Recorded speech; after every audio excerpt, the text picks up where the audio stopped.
Uh-oh. It's one of those games that when you switch OBS, it crashes. All right, give me a second, guys.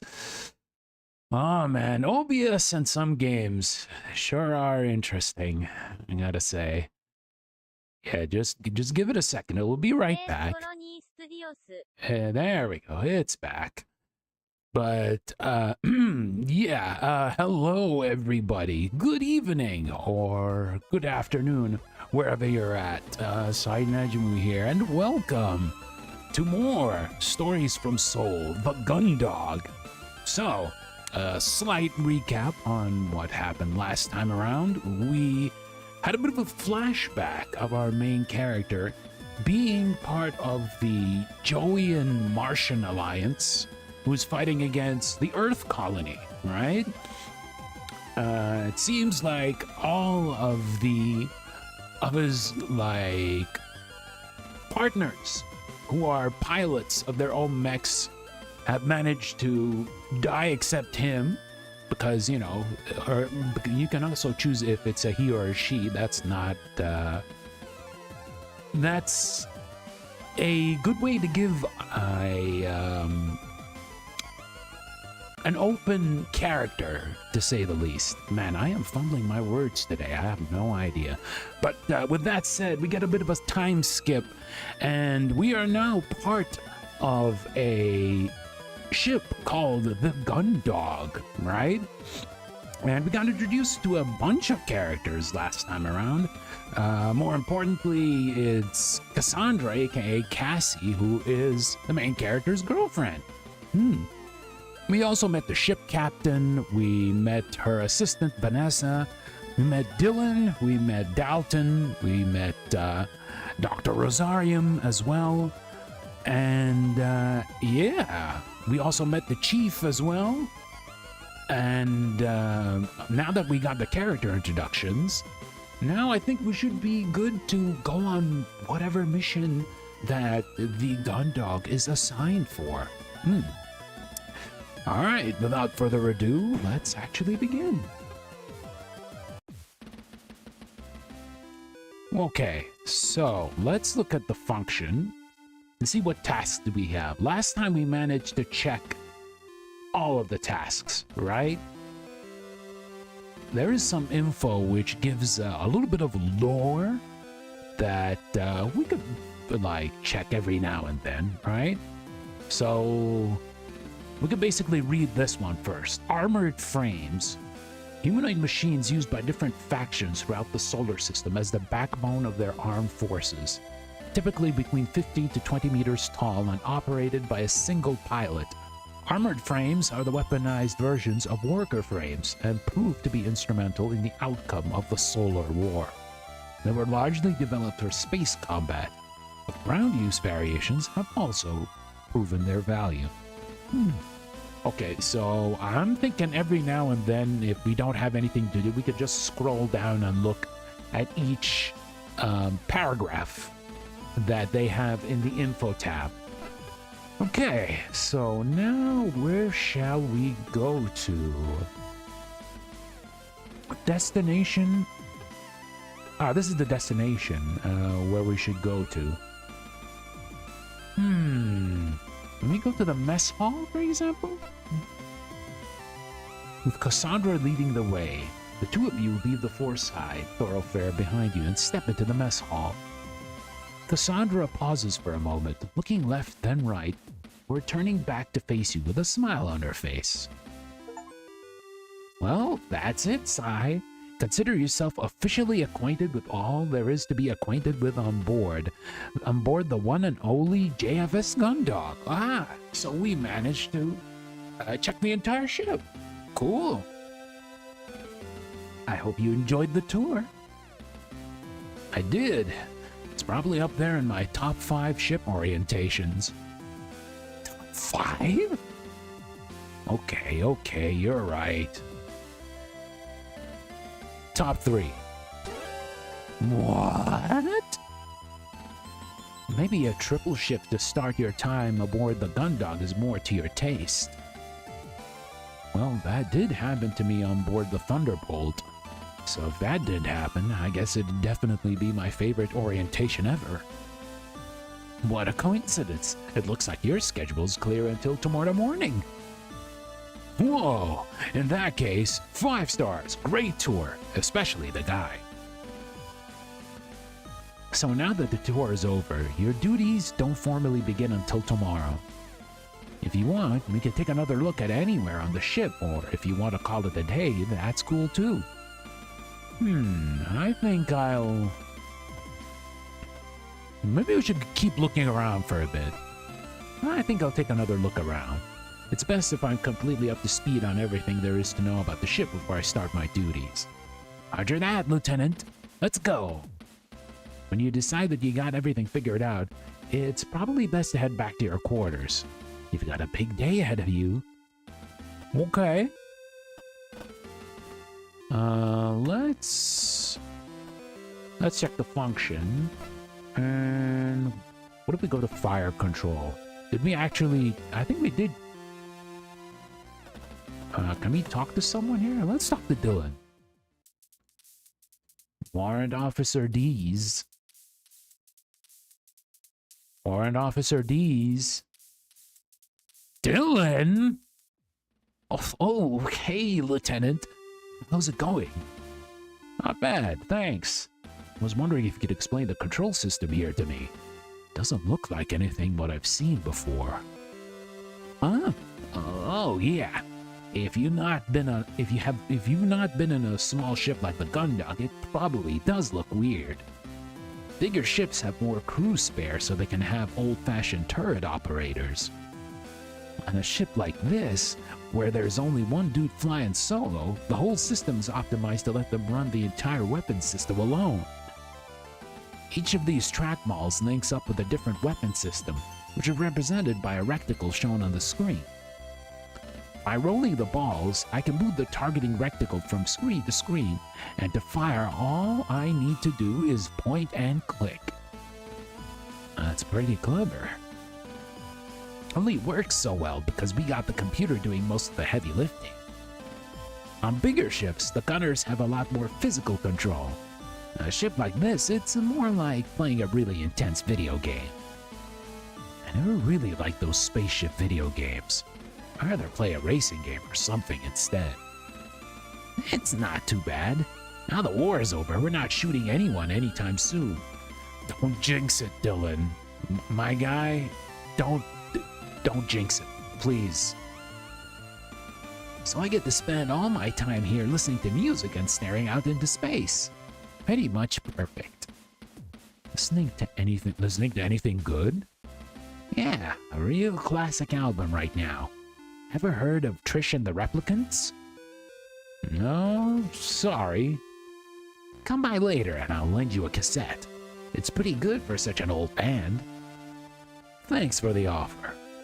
Oh, cool. Let's see. Where shall we go to? Let's go to the hangar. Let's talk to Dalton. Hey, Cadet, how's it going? Hey there, take it easy. It's just me. Oh, Lieutenant, sorry, I thought you were someone else. What's this crew possibly doing that got you so jumpy? Oh, it's not the crew. It's just the chief. She really likes a surprise inspection and making sure that I'm working as fast as she expects me to. At least once a day, I think I'm alone somewhere, and then suddenly, Cadet Dalton, report! I don't know how she does it. I have an eye on the entrance the entire time, and she can appear from nowhere. I think she uses the maintenance ducts. Okay, take it easy. I'm pretty sure it's just us in here. Okay, if you're sure. Anyway, how can I help, Lieutenant?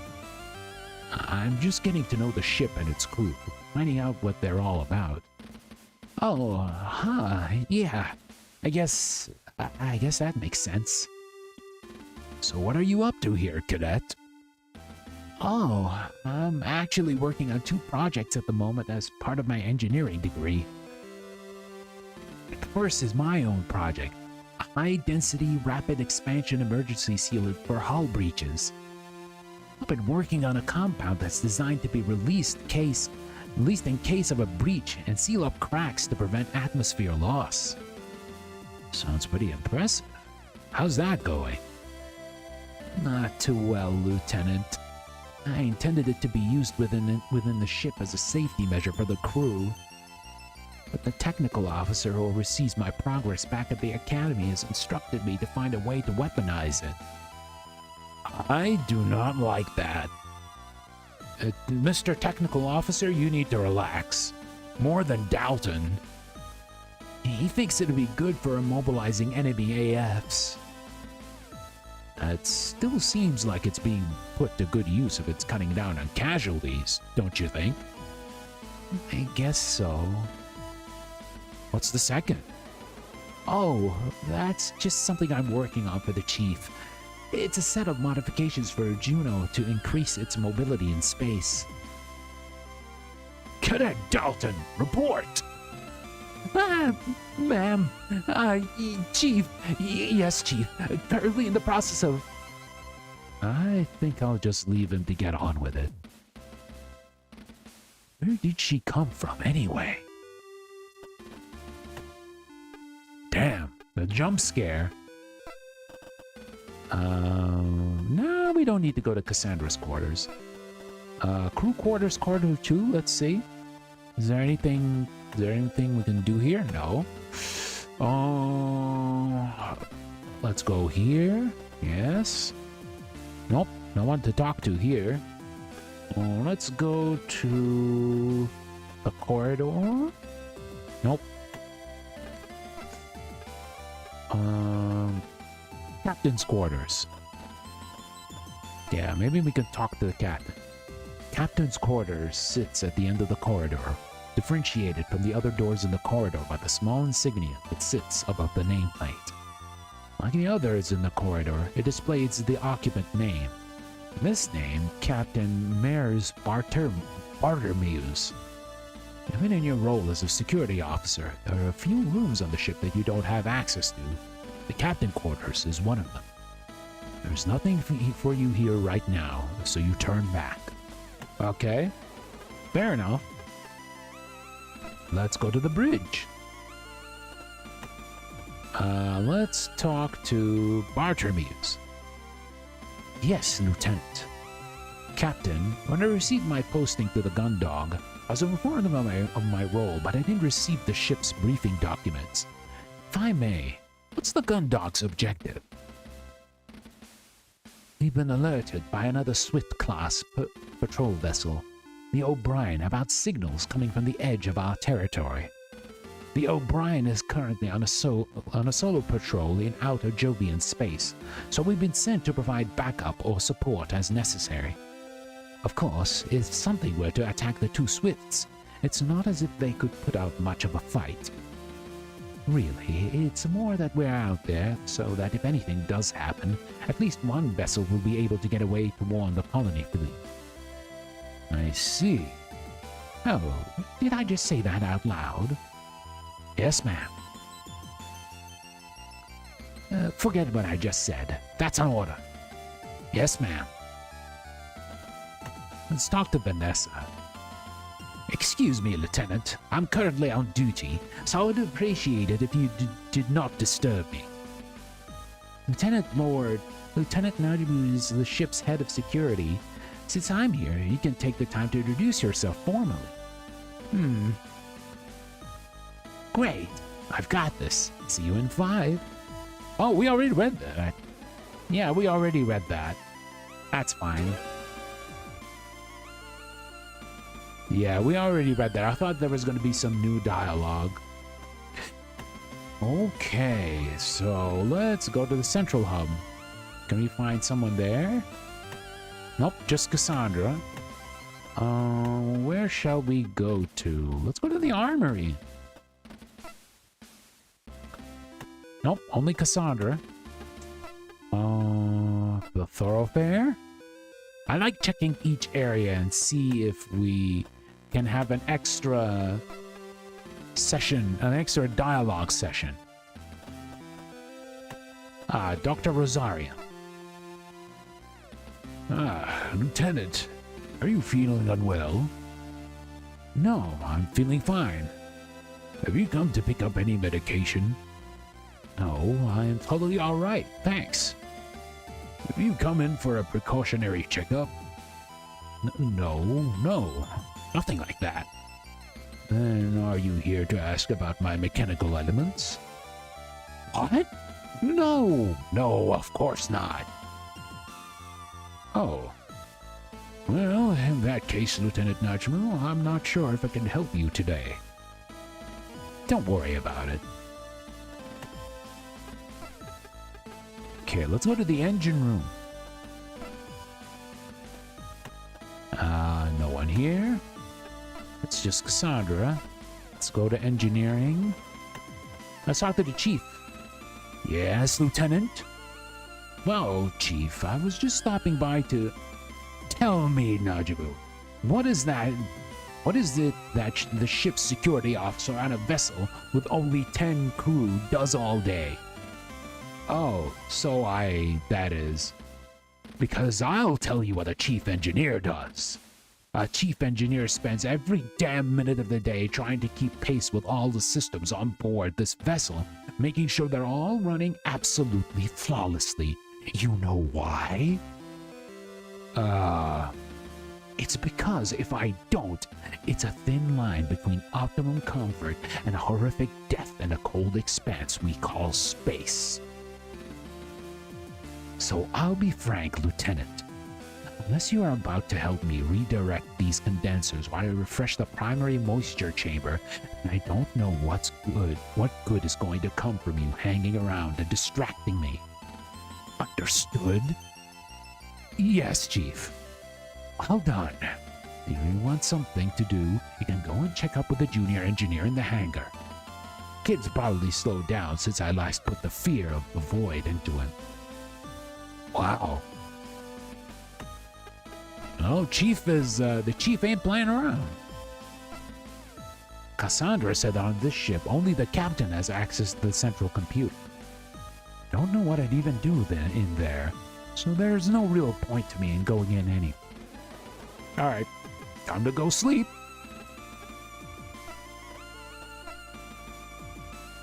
So now that the tour is over, your duties don't formally begin until tomorrow. If you want, we can take another look anywhere on the ship. If you want to call it a day, that's cool too. I think I'll call it a day. I think that's enough for now. I should probably go over the mission logs before tomorrow and get an early night. I know the captain seems pretty relaxed, but I don't want to make a habit of late starts. So responsible. I've got the late shift tonight, so maybe I'll get a nap in too. Okay, I'll see you soon then. Well, look who it is, the K-like coward. You don't even have to look beyond Cassandra to know who's standing at the entrance in the corridor. Hello, Fran, welcome. Will you recognize the mocking tone anywhere? The real giveaway is the nickname. One you thought you'd escaped a long time ago. Hanson Cruz, or as you know him, K-like 3. The members of the K-like squadron who'd taken part in the battle, he'd been the only one to return. Even then, that had only been after the ceasefire had been signed. Full 13 hours after he'd launched. What you heard of him from the other crew members, he'd survived by playing a game of cat and mouse with the enemy forces in a debris field.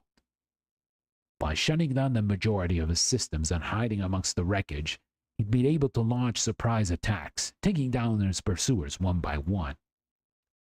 When he came back to the K-like and saw your armored frame still suspended from his restraints, he had instantly blamed you for the squad being wiped out. Wow, what a character. What a class character. Surely he will be very likable. If you had taken off when you were supposed to, he argued, the squadron would have been at full strength, enough to survive the surprise attack. No amount of technical data or arguing that it had been physically impossible for you to launch would change his mind. The destruction of the K-like squadron was on your hands. The worst bit was that you weren't entirely sure he was wrong. No, he is wrong. It's not your fault having technical issues. That's the engineer's fault. Oh, what's up, Lieutenant Sai? You're not thinking of finishing your first day without meeting an old friend, right? When Haru came and told me that some lieutenant called Sai Najumu was our new security officer, I had to come and take a look. No way that could be that wimp back from the K-like. He had to be dishonorably discharged for a dereliction of duty. But I guess the JCF is so desperate that they'll hang on to anybody, no matter how much of a screw-up they are. How'd you end up here, Najumu? They decided you couldn't handle a full-size ship, so they had to put you with the smallest crew they could find? You instinctively make your hands into fists, but unclench them quickly before Hansen notices. Oh, he is definitely going to get punched. You see that mug right there? You see that face? That is 100% punchable face. Yeah, he is going to get punched in the face. If it's not from the main character, it's from anyone else. You haven't been stationed on the same ship as him since the K-Light, but you'd run into him a few times on board the colonies whilst you were both on shore leave. Each time had ended badly. Okay. Can we actually save? Yes, let us save. Boom. Because we have choices here. Say nothing, tell Hansen to stand down, or push back. No, if it were up to me. Oh, hey, Bombi, hello. Oh, you're on Twitch this time. Welcome, welcome. All right, so what are we gonna do here?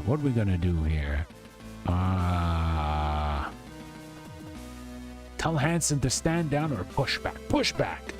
You try and stop yourself, but Hansen has always been to push your buttons, and you can't help but snap. It's all you can do to not just draw your electroshock weapon and take him out here, right here and now. In the back of your mind, you know you'd be able to justify it.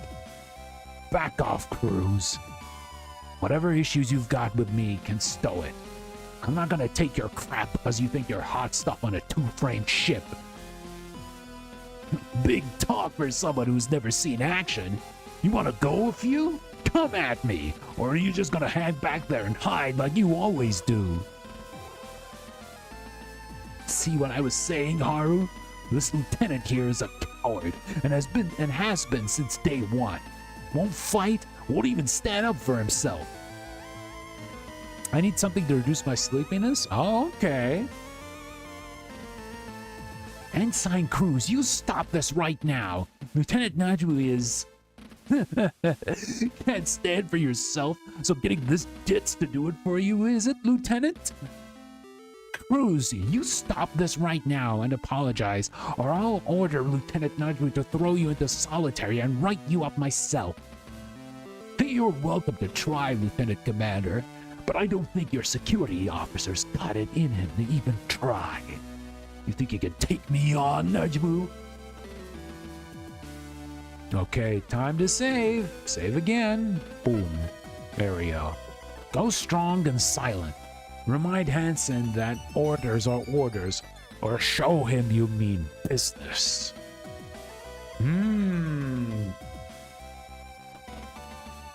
Go strong and silent. But if you be silent, it's just being, like, perfectly fine with him picking on you. And that sucks. I don't want that. Remind Hansen that orders are orders. Or show him you mean business. You know what? We'll show him we mean business.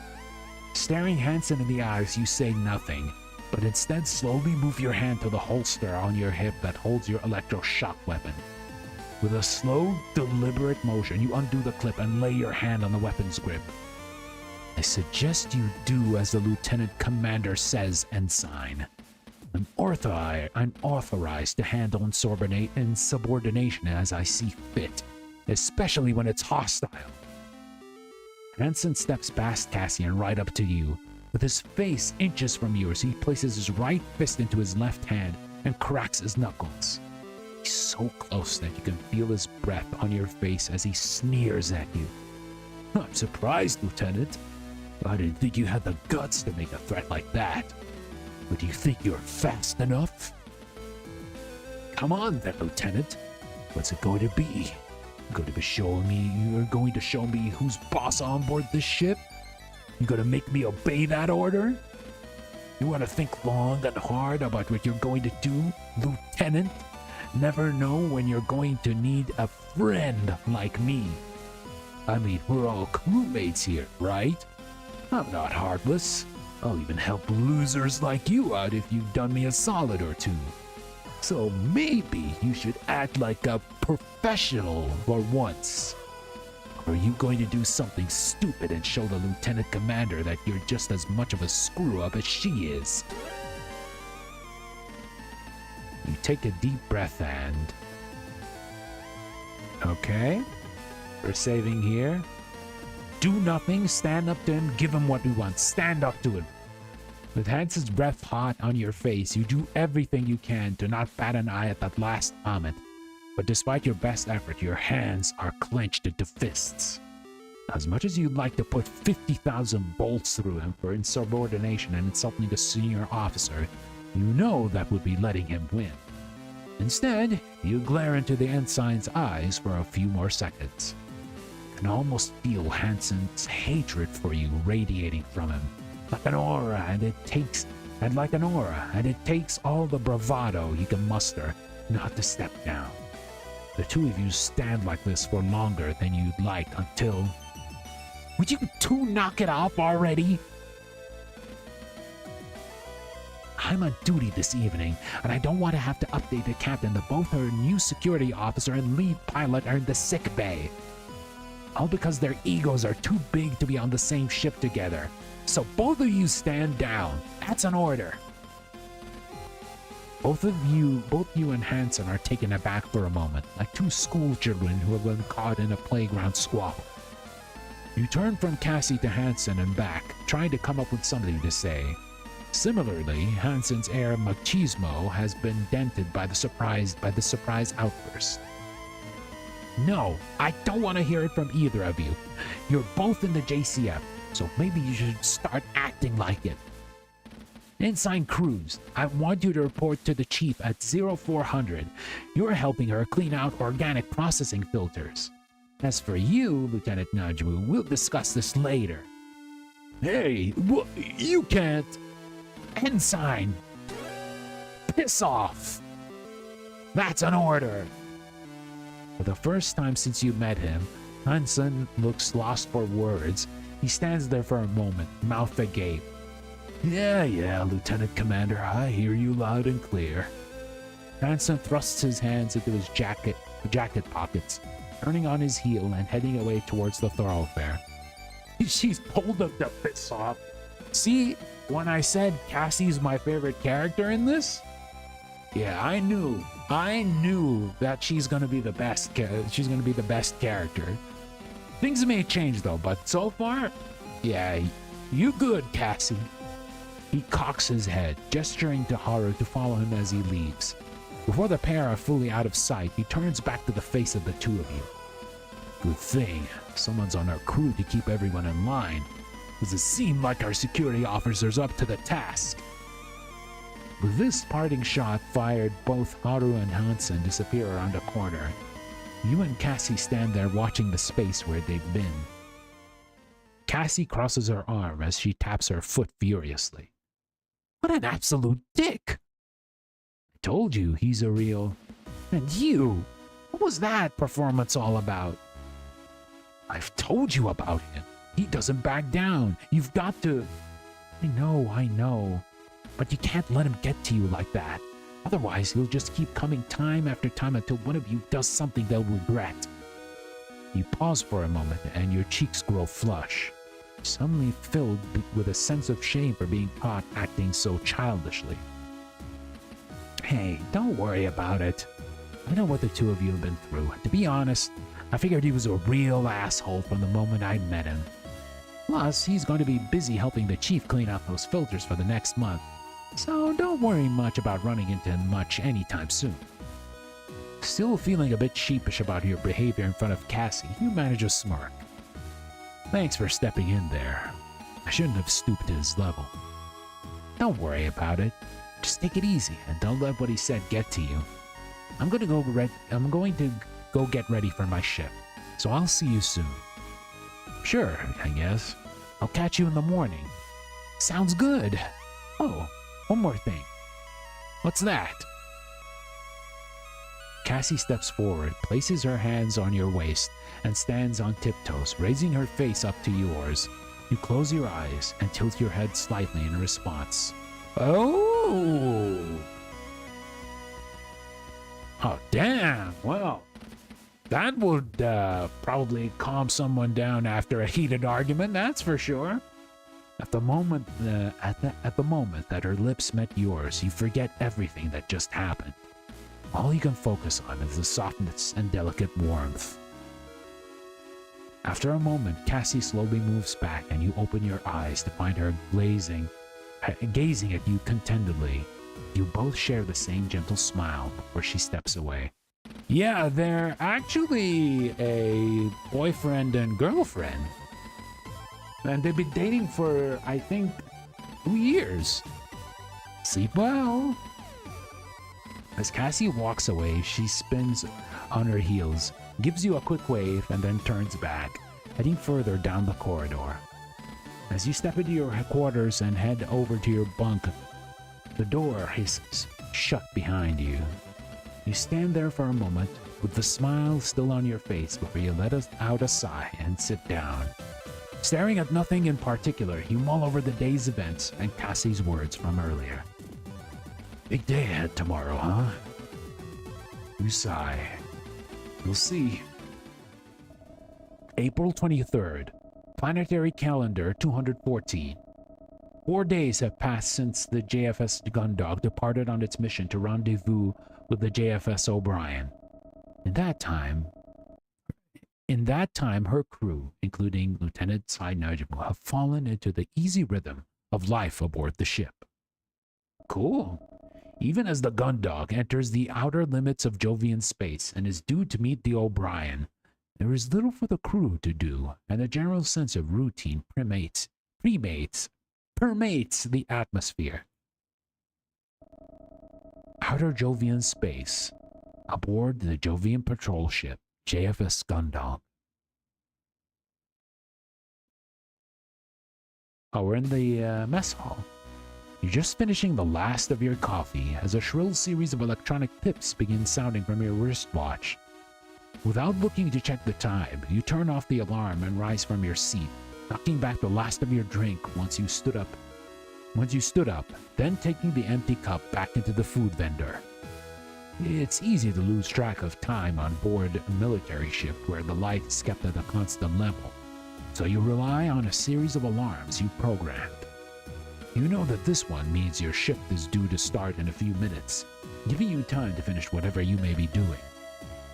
You place the cup back into the vendor, where the machine latches onto it and then retracts into a space that is quickly sealed by a sliding panel. As the sound of muffled whirring begins, you turn back to face the empty mess hall. Time to carry out the day's security checks then. Let's see. I need to stop by the fire control, the hangar, and engineering to check that everything is going as it should. Okay. So tasks. Visit engineering. Let's go to engineering then. Oh. Lieutenant Najumu entering main engineering. You declare to the cavernous expanse of machinery and access ways that makes up the engineering section. You've been instructed to announce your arrival by the chief. Since the last time you didn't, she'd nearly dropped the filtration unit on you to prove a point that you made sure not to forget. Damn, a whole filtration unit? And that chief is not playing around, and she can actually do it because she's strong, she buff. Access ways clear. No visible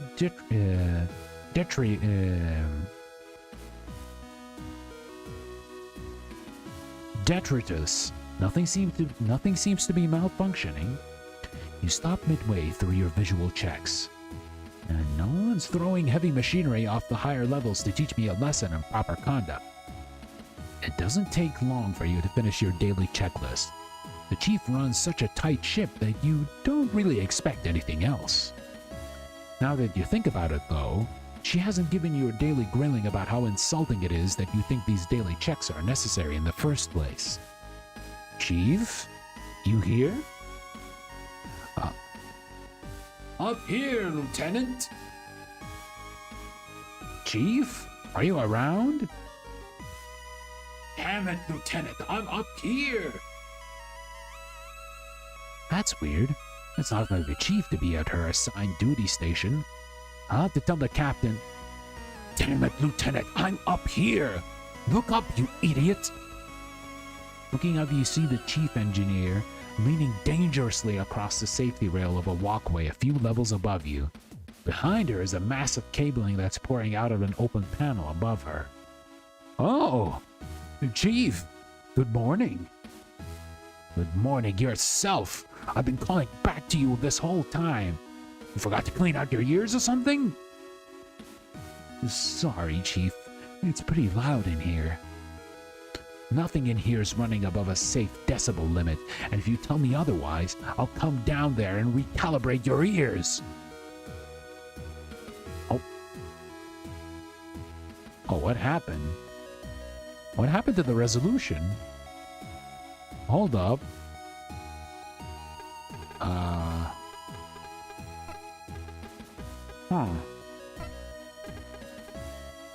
Oh, there we go. Must be me, then. I'm just filling out the daily report, Chief. Oh, what's going on up there? Well, those clowns at the colony dock who took part of the maintenance process must have done something stupid to the long-range communications system. For the past 12 hours, we've been picking up huge amounts of feedback.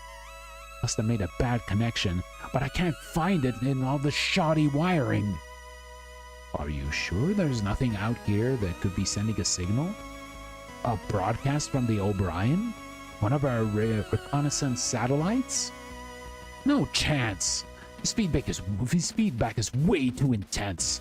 Even a standard broadcast shouldn't produce this much noise. Unless maybe they calibrated the long-range system on the short-wave bands. In that case, the sensitivity would be off, so it would... Chief? Huh? Oh, yeah. Like I was saying, there was nothing around here that should be kicking out a signal with this kind of capacity. It's like it's picking up something with an amplitude and frequency 10 times higher than our standard equipment. Which could be the result of a processor loop. Maybe I should check out the initial conversion driver next. Okay, well, in that case, Chief, I'm going to let the captain know, okay? Huh?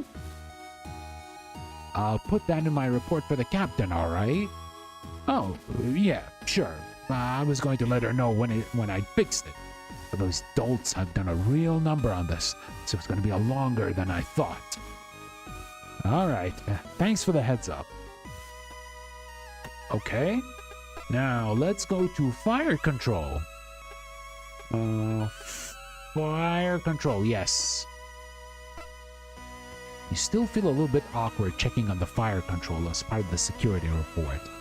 Although Dylan is always friendly enough, you can't help but you feel like you're intruding on his personal sanctuary. It doesn't help that his headphones are so big, sort of shaking him, it's hard to get his attention. Well, here we go. Morning, Lieutenant. How's it going? Oh, hey, Dylan. Everything all right? I thought you'd be listening to your music. Hey, you're a pretty punctual guy, Lieutenant. So far, you've come by the exact same time every shift. All I had to do was find which albums would last until just before you got here, and now I don't need to get interrupted mid-jam. That's pretty impressive. Aren't you going to get bored of listening to the same albums every morning, though? Excuse me. Nah, don't worry about it. I've figured out about 15 different album combinations, and that's not including changing the order of play, so I'm good for this mission. Speaking of the mission, you know the drill. Anything unusual? Nothing at all, Lieutenant. Not even a scrap of debris. I've been even keeping an eye on the long-range targeting systems too, and we've had a blip. The energy readings match the O'Brien, which makes sense. Yeah, I thought so. We're so deep in Jupiter's backyard that I don't think we'll be seeing anything at all outside from the O'Brien. Pausing for a moment as you idly shift your focus from one screen to another, a flicker on one screen catches your attention. What was that? Sir? The screen here. It just flickered. What do the readings say? Oh, that's a long-range targeting system. It's fed with data from the long-range communication system, which has been on the fritz recently. Chief's been working on it, trying to figure out where all the feedback's coming from. Huh. Chief mentioned she was having issues. I didn't know it impacted targeting. That's the kind of thing you should be filling me in on, Gunner D's. If our targeting systems aren't operating properly, then I need to make sure the captain knows. My bad, sir. Since Chief said she was on the case, I figured it was all in hand. Well, let me know next time. That's it, though? Nothing else? Nothing at all. All right, keep it up, Gunner D's. Yes, sir. Okay. Next up is let's go to the hangar.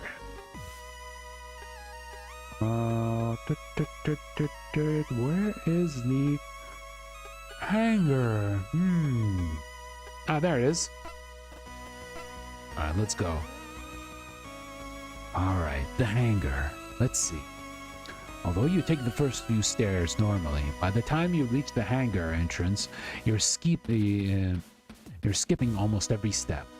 Gliding through the door onto the catwalk, you grab the railing and heave yourself over it.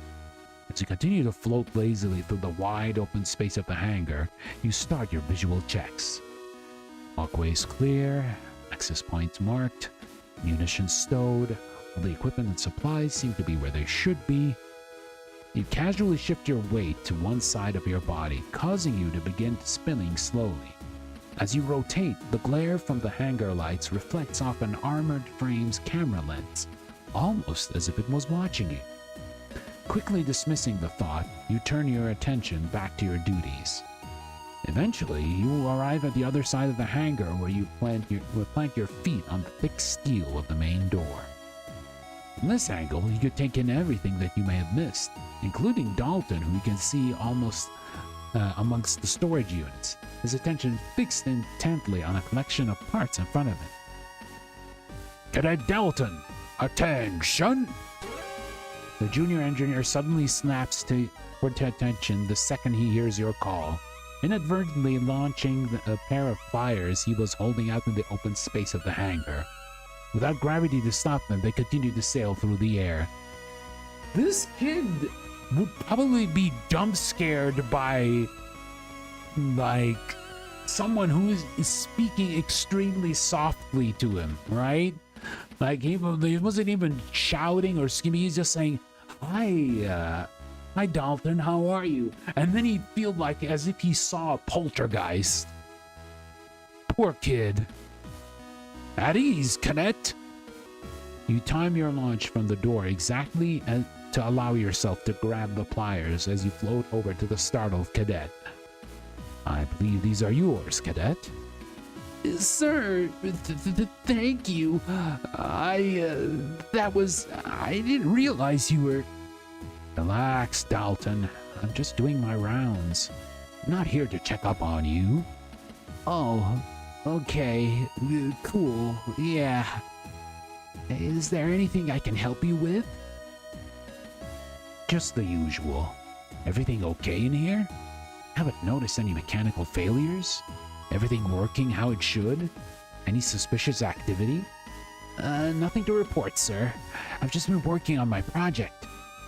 Ever since Lieutenant Commander Quinn assigned Ensign Cruz to the filter cleaning, it's given me a bit of an extra time to finish things up. Oh yeah? That's your high-density foam that sets rock hard, right? How's that going? That's right. It's, good. It's good. I'm hoping to get a chance to test it soon. These containers are full of the compound. I'm just about to try transferring it into some empty training rounds, you know? The ones normally filled with paint. Ones that the armored frame pilots use in practice combat to show when they've hit each other? Mm-hmm. The compound's stored under pressure where it remains a liquid. When removed from that pressure, it expands quickly, and with rapid expansion, it sets. If I got this right, we can test it by firing the practice rounds at the dummy targets. When the casing is destroyed, the compound should activate. Good news. Well, if there's nothing I need to know, I'll head out. Let me know if you see anything out of place. Yes, sir. I will. Although, I was wondering. What's up, cadet? It's nothing. Don't worry about it. If you're sure, cadet. Alright, that's all the routine checks carried. Time to report to the captain. Okay. So, tasks.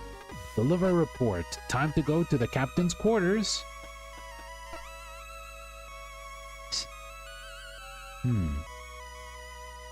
Can we not go there? I don't think so. Maybe we should go to... Looking around, you don't see anyone, and you hadn't heard any approaching footsteps, so it couldn't have been anyone on the four-side thoroughfare. You stay still and silent as a few seconds pass. You didn't realize the first time, but the noise seemed to be coming from the captain's quarters. At this time of day, the captain would be on the bridge. You're due to make your report to her soon. Hello? You knock gently on the door and wait, but get no response, although there's no further noise either. Pausing for a moment, consider knocking again, but decide against it. Probably just blocked vent or clogged pipe. I'd better get on with my report. Okay, so let's move to the bridge. I've completed the security report for today. Should I go up and give it to the captain? Or should I take another look around in case if I missed anything? Time to report to the captain. Alright, no sense in delaying Captain Bartermuse. Lieutenant Najumu entering the bridge, you declare, stepping from the elevator and throwing a salute. Looking around the room, you see Vanessa, who remains focused at her station, not paying you the slightest bit of attention, and Cassie, who stands from her station and comes over to you with a wide smile on her face. As you remain at attention, you notice that the captain's chair is empty. At ease, Lieutenant. Captain Bartermuse isn't with us, so I'm in charge of you today. A small tut comes from Vanessa. Cassie heard it, she doesn't show it. Oh, is that right? I've come to make my report. That's right. Dr. Rosarium advised me that she'd suddenly taken ill. Vanessa makes another louder tutting noise. Cassie pauses for a split second but quickly carries on. So he's ordered her to quarters for some bed rest. We're due to enter communications range with the O'Brien any moment now, and from there it's just a matter of coordinating our patrol paths. Nothing I can't handle. Ahem. Right. The security report, Lieutenant. Oh, yeah, of course. You clear your throat, feeling a bit awkward. Though you had been on the ship together for the past few days, you'd mainly seen each other between shifts where rank didn't really mean much. Cassie acting seriously didn't really seem like Cassie at all. Security report for April 23rd, PC 214. No breaches or hazards to report, ma'am. No sign of immediate threats or security risks to the ship herself, and all shipboard operations proceeding as expected with a little likelihood of disruption. Nothing? Well, the chief has run into some feedback issues on the long-range communication system that are impacting the visuals on the long-range targeting system. Doesn't seem to be enough to stop normal operations, though, and she is in the process of isolating the problem area to start repairs. What if she might be the villain? Who might be the villain? Cassandra? That would be a strange twist, but we'll have to wait and see. I don't think that's happening. But that's about it. Business as usual. Here's my written report. You reach into your jacket pocket and take a hold of the written copy of your morning report, as well as the completed checklist, which you then pass to Cassie. Once in her hands, she flicks through them casually, giving them a quick once-over. Thank you, Lieutenant. I'll get these logged. Feel free to return to your standard duties. Yes, ma'am. As Cassie turns away with the documents in hand, she glances across to a display screen showing the time. Vanessa, have we heard anything from the O'Brien? We're beyond the scheduled meetup window. Are we picking them up on sensors? There's nothing on sensors, Lieutenant Commander. Not that this interface is making things easy. I'll try to try scanning on different frequency bands in case the O'Brien is having the same issue.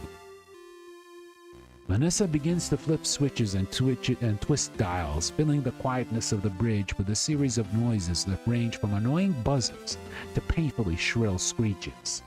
After a few moments, a communication window on the main screen illuminates, and a slightly distorted voice speaks. Do you read? We are at the rendezvous area, and we have a mission update. Please acknowledge. I repeat. This is Lieutenant Bashir of JFS O'Brien. JFS Gundog, do you read? We are at the rendezvous area, and we have a mission update. Please acknowledge. With Lieutenant Bashir from the O'Brien relatively clear on the communication window, Cassandra hastily grabs a microphone. Roger that, JFS O'Brien. This is Lieutenant Commander Quinn from the JFS Gundog. We're picking up your signal and have arrived on the rendezvous area. Please transmit your precise coordinates. Over. We read you. That's a sweet voice you've got there, Gundog. I'm transmitting coordinates and mission update files now. It's good to finally... Lieutenant Bashir? Do you read? Vanessa, are you still getting a signal from the... Comms are being overloaded. There's a powerful signal coming in on all bands, and it's...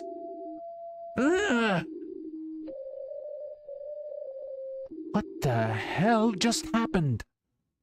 Is everyone okay? Commander Quinn? Commander Quinn? Cassie! Oh no, what's going on?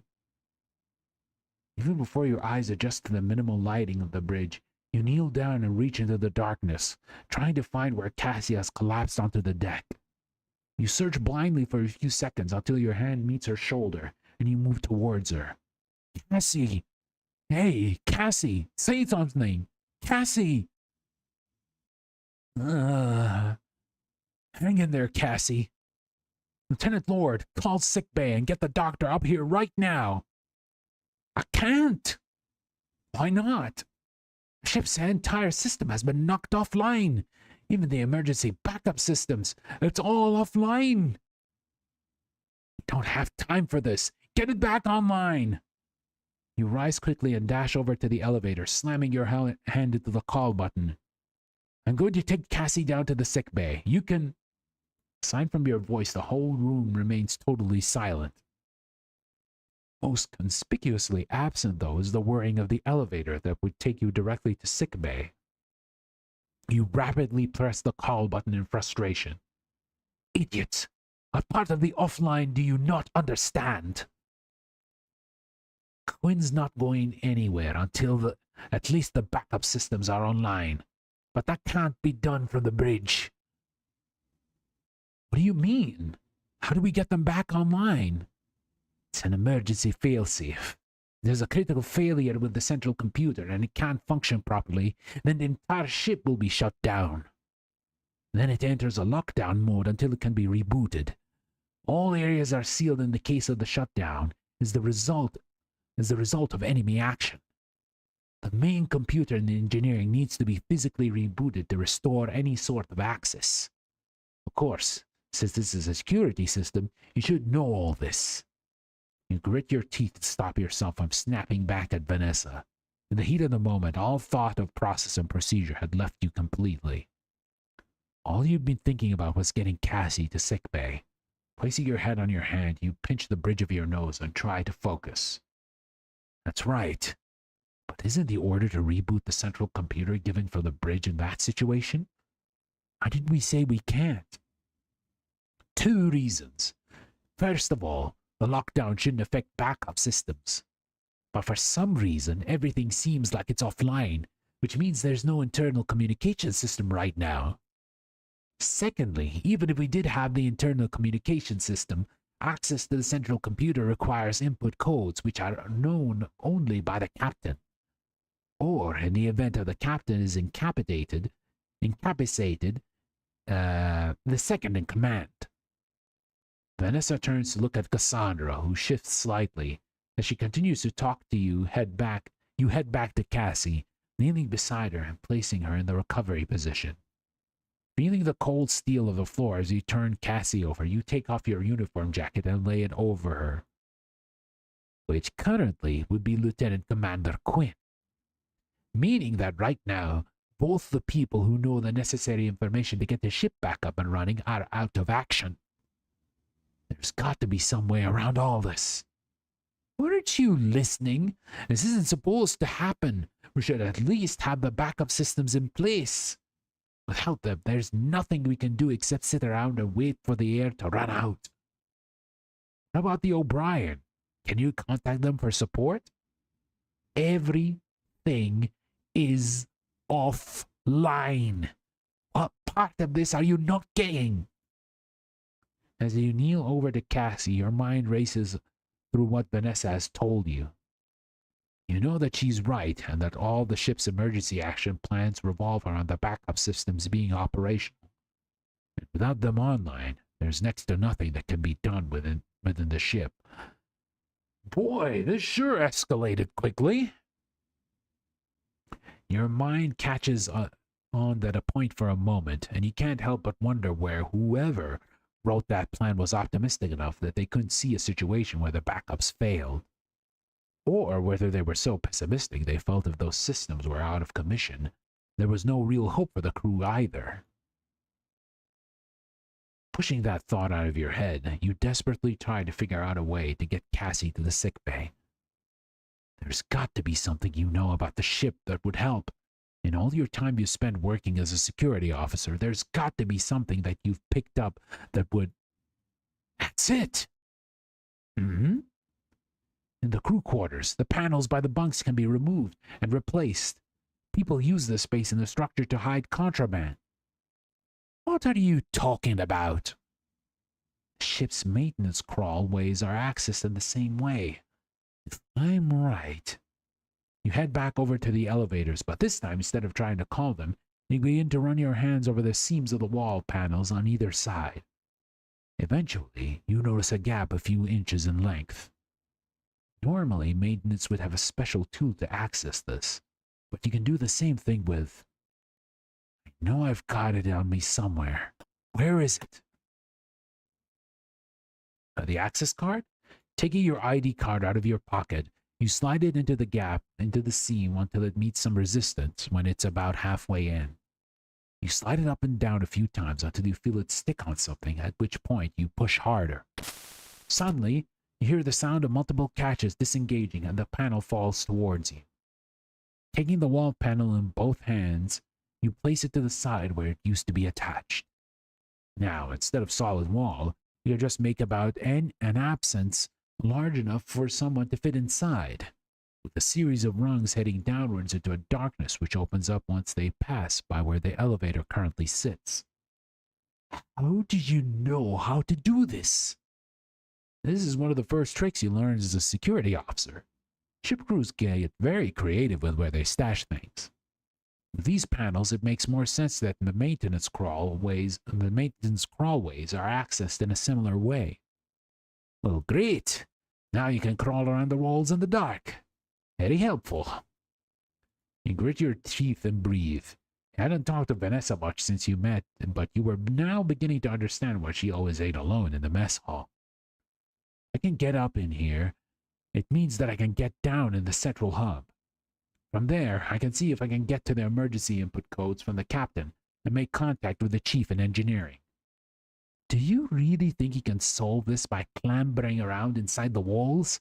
Even if he can make it to the central hub, the rest of the ship will... Lieutenant Lord, would you... Oh, shoot.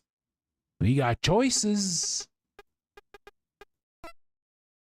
Please keep your opinion to yourself. Thank you, Lieutenant Lord. You snap back, barely suppressing your anger at her constant pessimism. But right now, I don't see many other options except this one. And for all we know, we are the only people on the entire ship who might be able to do something. I'm not about to sit around and let everyone down. Not this time. So I'm going to leave you here to look after Lieutenant Commander Quinn, unless you have anything you want to try that you might think might help.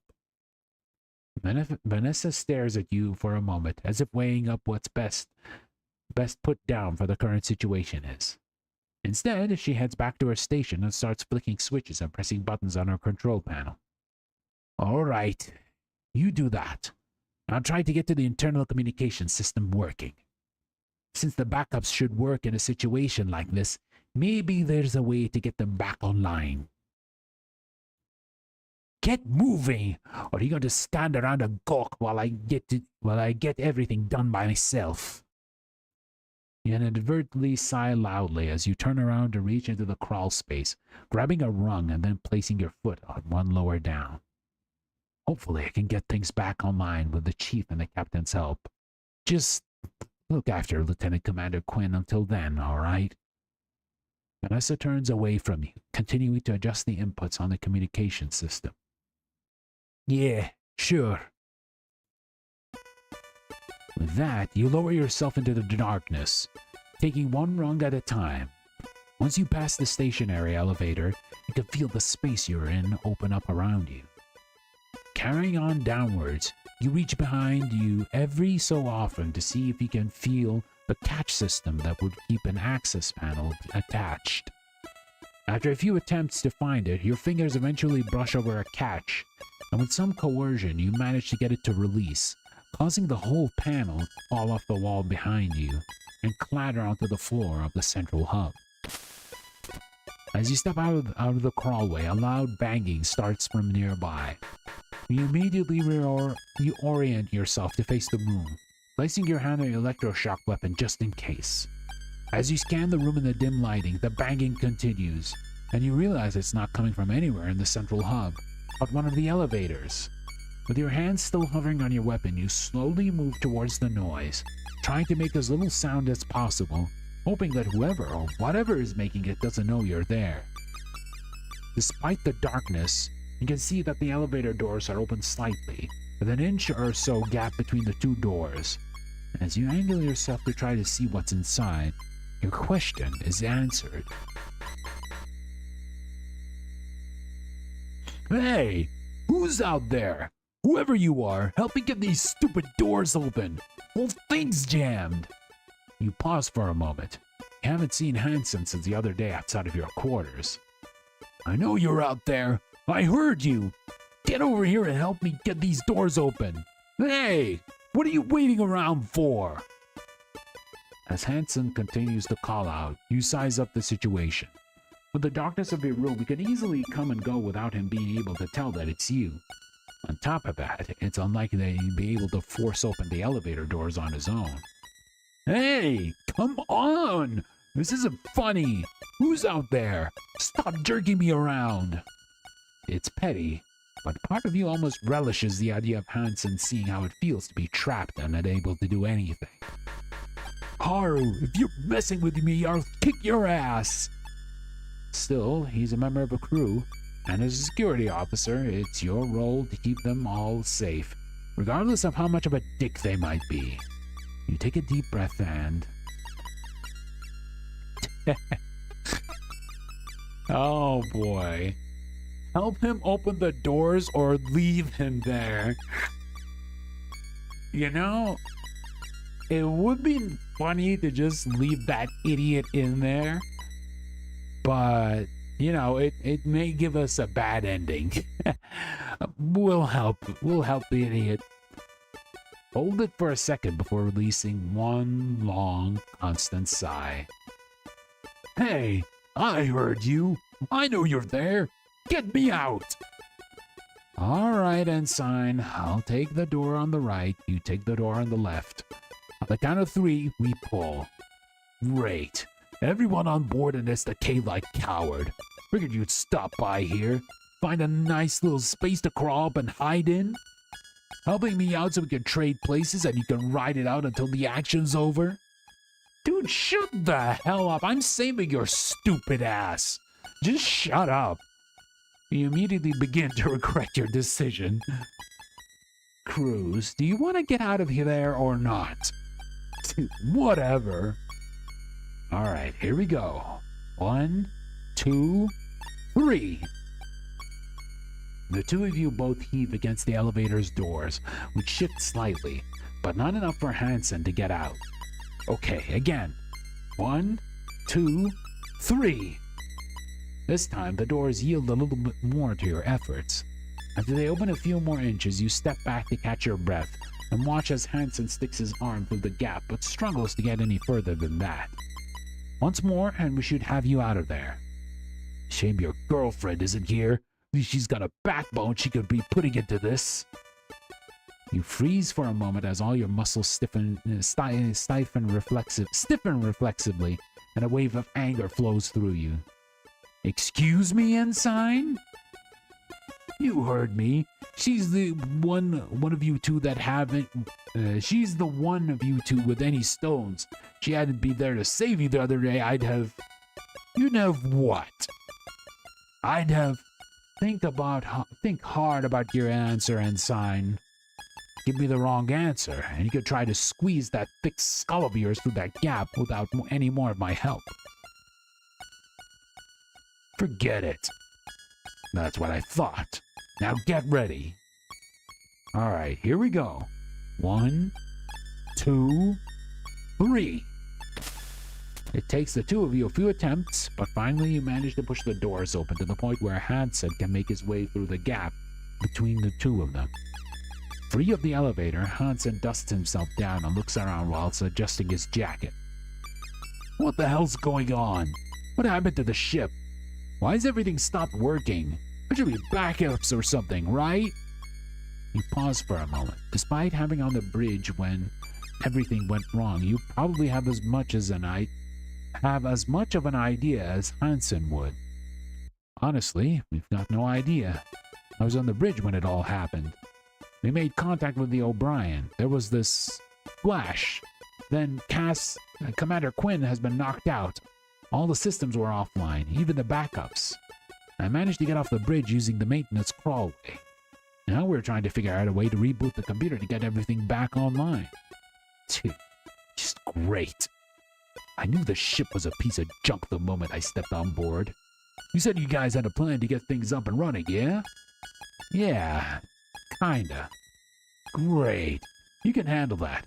I'm gonna go check on the crew. Have you seen Haru? No, I haven't run into them. Okay then. I'll try their quarters. With that, Hansen heads into the darkness toward the Forsyth thoroughfare. He stops briefly, turning to face you.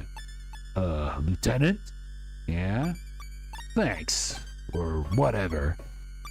The pilot quickly turns on his heels and disappears into the darkness. Don't mention it.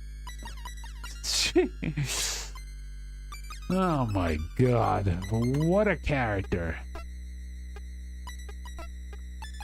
Alright, where should we go now? We should look around, I guess. The elevator's out of action right now. Hanson and I managed to force the doors open, but I shouldn't go inside. Knowing how these things work out, the doors would shut on me once I got inside or something. Yeah, it's the same. I guess we can move.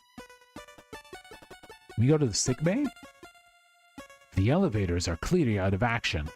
I'll have to get things back up and running before I can get Cassie to the sick bay. Thoroughfare? Look. I wonder how Dalton's getting on in there. Poor kid's probably scared out of his mind.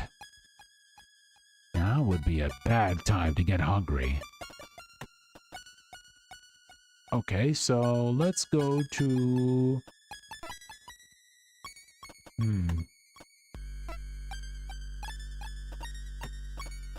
Crew quarters corridor 2? Let's go to Captain's quarters? Standing in front of the door to Captain Bartermew's quarters, you instinctively straighten up, sticking your chest out and your shoulders back. You know that your access card doesn't have the encoded permission to allow you to access the captain quarters, and even if it did, the terminal at the side of the door is as lifeless as the rest of the ship. Instead, you bang forcefully on the captain's door and shout, "Captain Bartermew's! It's Lieutenant Najumu. There's been a system failure and Commander Quinn is incapacitated. We need you to give him the emergency input codes to restart the ship's central computer." After waiting for a few moments, you press your ear up against the door, seeing if you can hear any signs of life. From experience, you know that the crew's quarter doors aren't as substantial as some of the other doors on the ship. It's not uncommon to know the exact schedules of the other crew members based on sound alone. "Captain, it's an emergency!" You wait a little while longer, but still don't hear anything. Ugh, damn it! Slamming your fist on the captain's door in frustration, you turn back. You'll have to figure something else out. Damn it. I wonder what happened to Bartermew's. Let's see. We shall go to... airlock? Let's see if we can go to the airlock. As you enter, the airlock hatch door looms large in darkness. In the darkness, a shiver runs through you and you rub your forearms.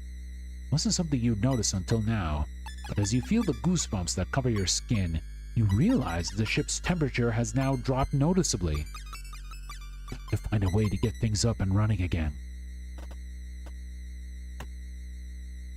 Emergency spacesuits for the event of the ship depressurization. Life support failure if the crew have to abandon ship. Hopefully I can get this solved without needing the extra air supply. Behind this panel is the manual control for the airlock hatch. I guess this is one of the few situations we'd use it. Well, I don't plan on walking on a spacewalk anytime soon. Dead. No time for stargazing anyway. Let's go to function and... Let's try to go to the hangar? Can we? The double-sized door that makes up the entrance to the hangar remains steadfastly closed, despite your best efforts. Although the terminal to their side is dead just like all the others, it attempted to open the double doors through the brute force since the hangar seemed like your best bet to access some helpful equipment. They had, however, remained inert against your efforts to pry them open using your own strength. Unsurprising, frustrating. Even if I managed to get these doors open, there'd be another set waiting for me at the bottom of the staircase. This would be harder in low gravity. You pause for a moment, thinking, but can't think of any way around it. Let's try somewhere else.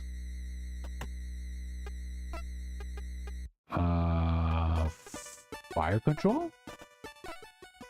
Like everywhere else on the ship, you're met with an unresponsive terminal and a shut door. You know not to expect much, but you try anyway, knocking on the door and calling out, "Hey, Gunner D's, can you hear me?" You wait for a response, but don't feel particularly worried when one doesn't come. Knowing Dylan, he's probably not realized anything has happened. I don't think he'd be much help even if he could hear me. At least someone's probably having a good time during all this. A hangar? I'm not getting there anytime soon. Let's try somewhere else.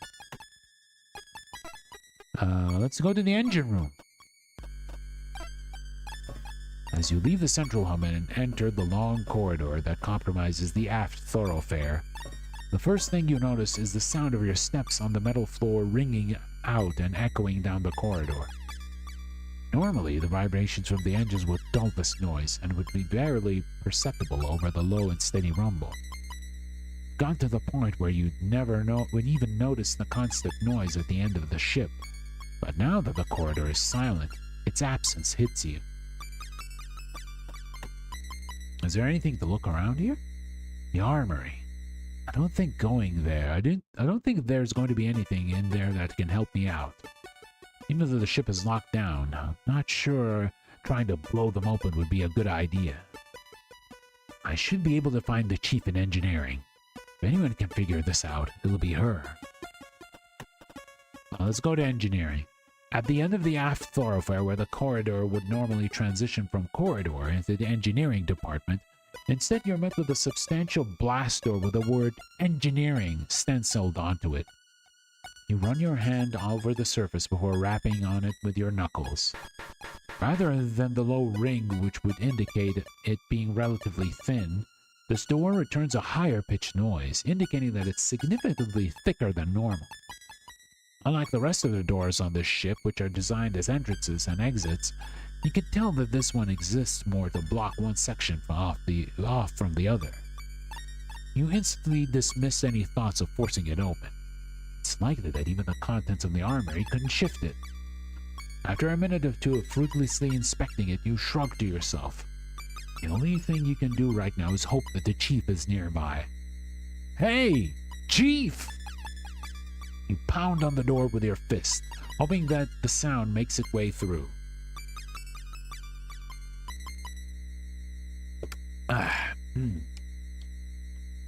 Gotta hydrate, because there's a lot of reading. "Chief, can you hear me?" You continue to pound on the door and yell, stopping every so often to hear if there's any kind of response. "Chief, I'm out here! Chief, hey!" After a few minutes worth of attempting to make contact, you stop and flex the fingers on your right hand, cracking your knuckles to try to dismiss the discomfort.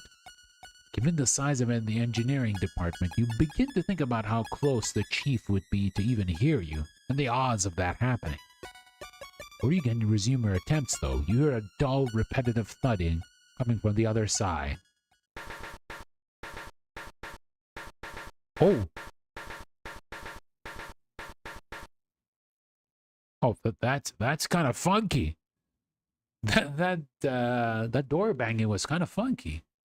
"Chief, can you hear me? I'm out here."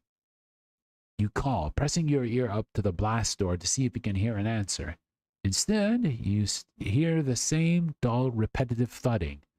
First, it seems random and erratic, but the longer you listen to it, you begin to realize there's a pattern.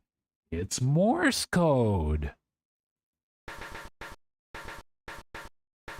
It has to be Morse code.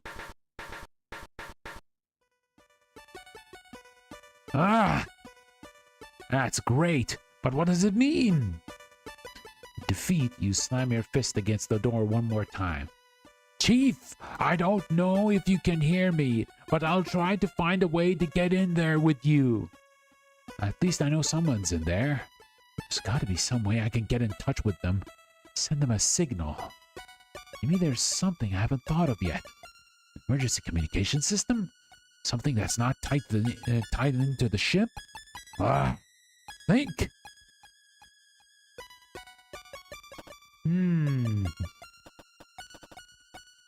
Okay, what are the tasks? Let's go to the central computer. I know the chief's in there at least. I've got to find a way to get in there and get in touch with her.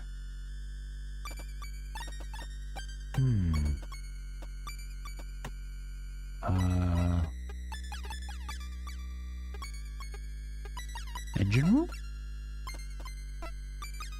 Oh. We use the gun?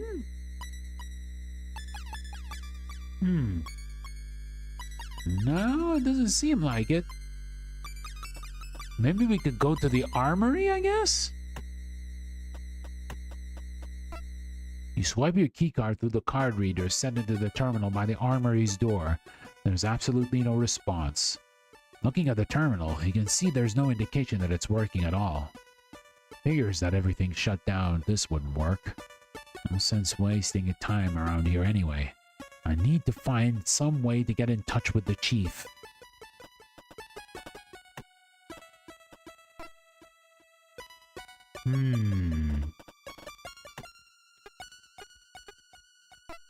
Maybe I should go back to my quarters? Yes, my quarters are the one place on the entire ship I can guarantee there's nothing helpful for the situation. Can enjoy a well-earned rest later. Can I go to the airlock? I don't think it works.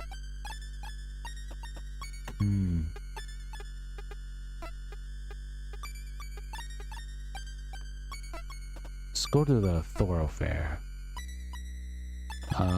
Look. I wonder if Dylan's noticed the ship's offline. His cassette battery's battery powered, so he's probably fine for a while.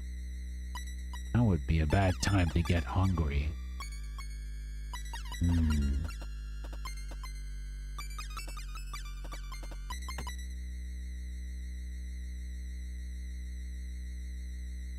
I had to take more than brute force to get in there right now.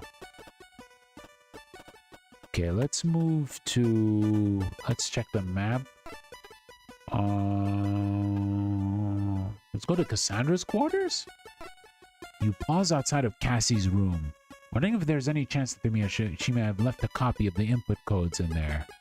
You don't dwell on this thought long, as a quick inspection of the terminal next door shows it's out of action, just like all the others. Ah, shoot.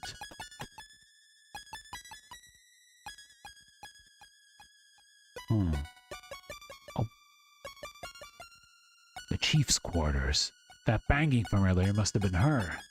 Feel like she was trying to say something. Cassie's quarters. Vanessa's quarters.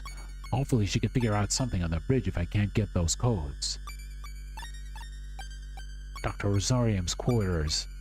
Bet he's completely unfazed by all of this. Let's go to... What, the bridge?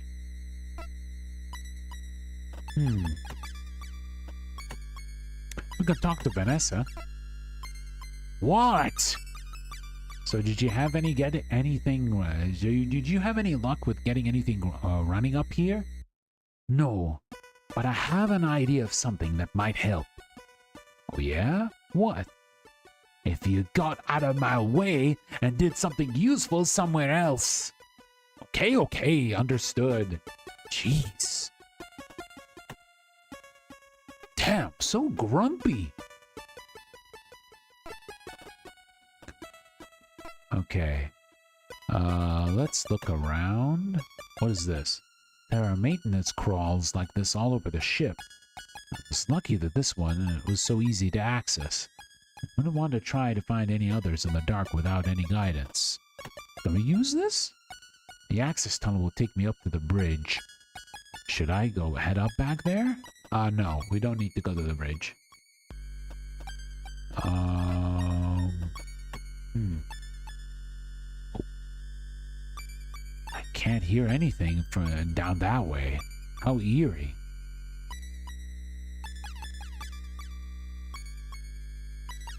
You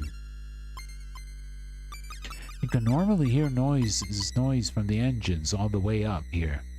Once you get used to it, you stop hearing it. But now it's gone and the silence feels louder somehow.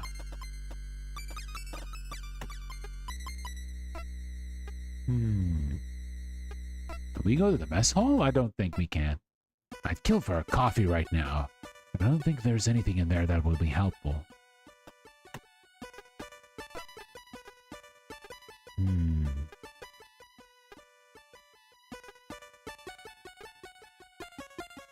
What about the central hub? Let's see. Yeah, it's just the elevators. Is there anything we can actually check?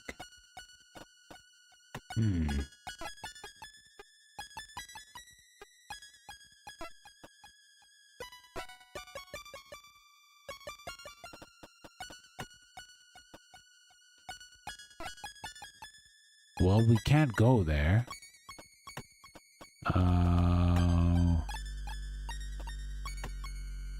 Okay, let's try... We tried central computer. Yeah, we can't go there, sadly. We can't go to the sick bay. And the armory doesn't work.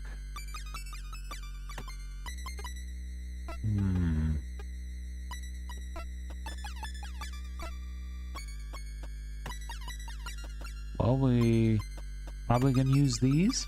Emergency spacesuit for use in event of ship depressurization. Failure with the life support center, the crew have to abandon ship. They've got distress beacons and close-range radios installed for receive situations. Hopefully I can get this solved without needing the extra air supply. O'Brien's probably just out of reach for a short-range radio. Closer to Jupiter, we could probably signal. Oh!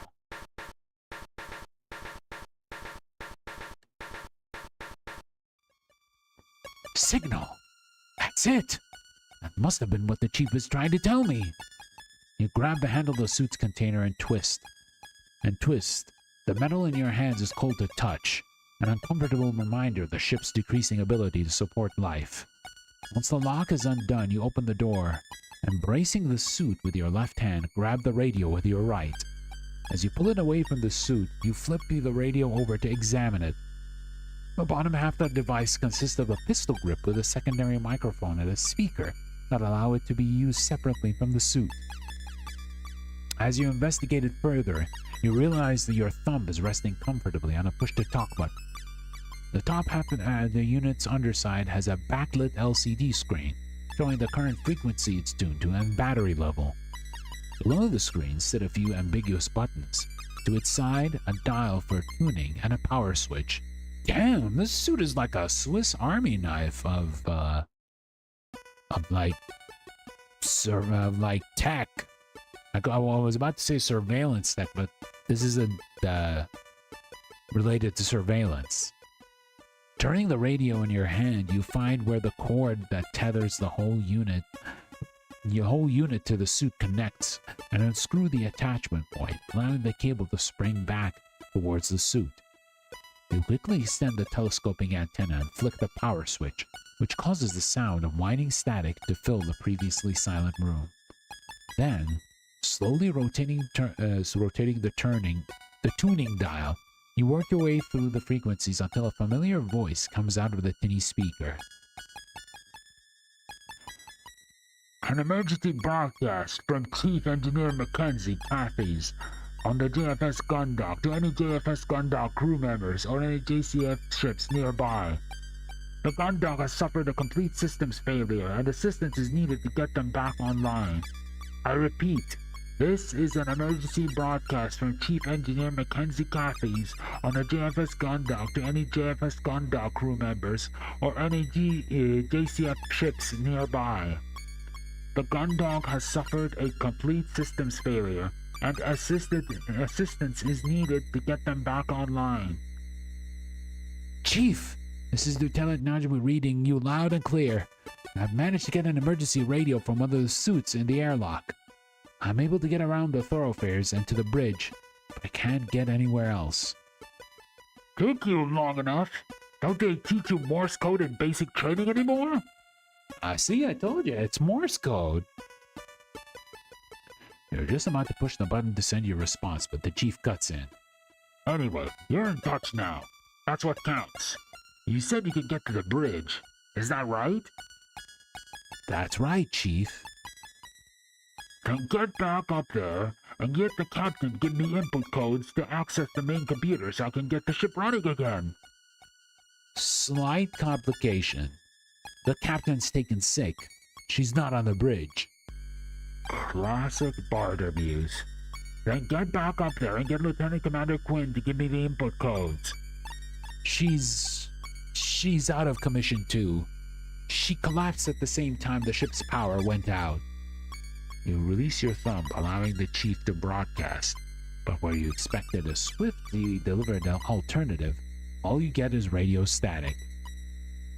Chief? Nothing's ever easy, huh, Lieutenant? Who's currently on the bridge then? That'd be Lieutenant Lord. Well, she's the commanding officer on board right now, I guess. You gotta want to get up there. I've got an idea, but it's not something I can authorize. Your grip on the radio tightens as a sense of apprehension grows within you. You don't know what the chief has in mind, but if it requires authority of the ship's senior officer, you know it's got to be something dangerous. Realizing you've been holding your breath since the chief's last message, you breathe out and push the button on the radio side to send your message. Copy that, Chief. Heading up there now. Radio in hand, you quickly make your way back to the airlock, from the airlock into the central hub, and then head straight for the maintenance crawlway. It only takes you a moment of groping around in the darkness to find a ladder rung before you're on your way back up to the bridge. As you climb, each rung that you grip is cold to the touch, and the air that you breathe has a brisk chill to it. You know what this means, but for the time being, decide to push that thought out of your head. You've got other things to focus on. A climb up seems a lot shorter than your original climb down, and you soon enough emerge back on the bridge.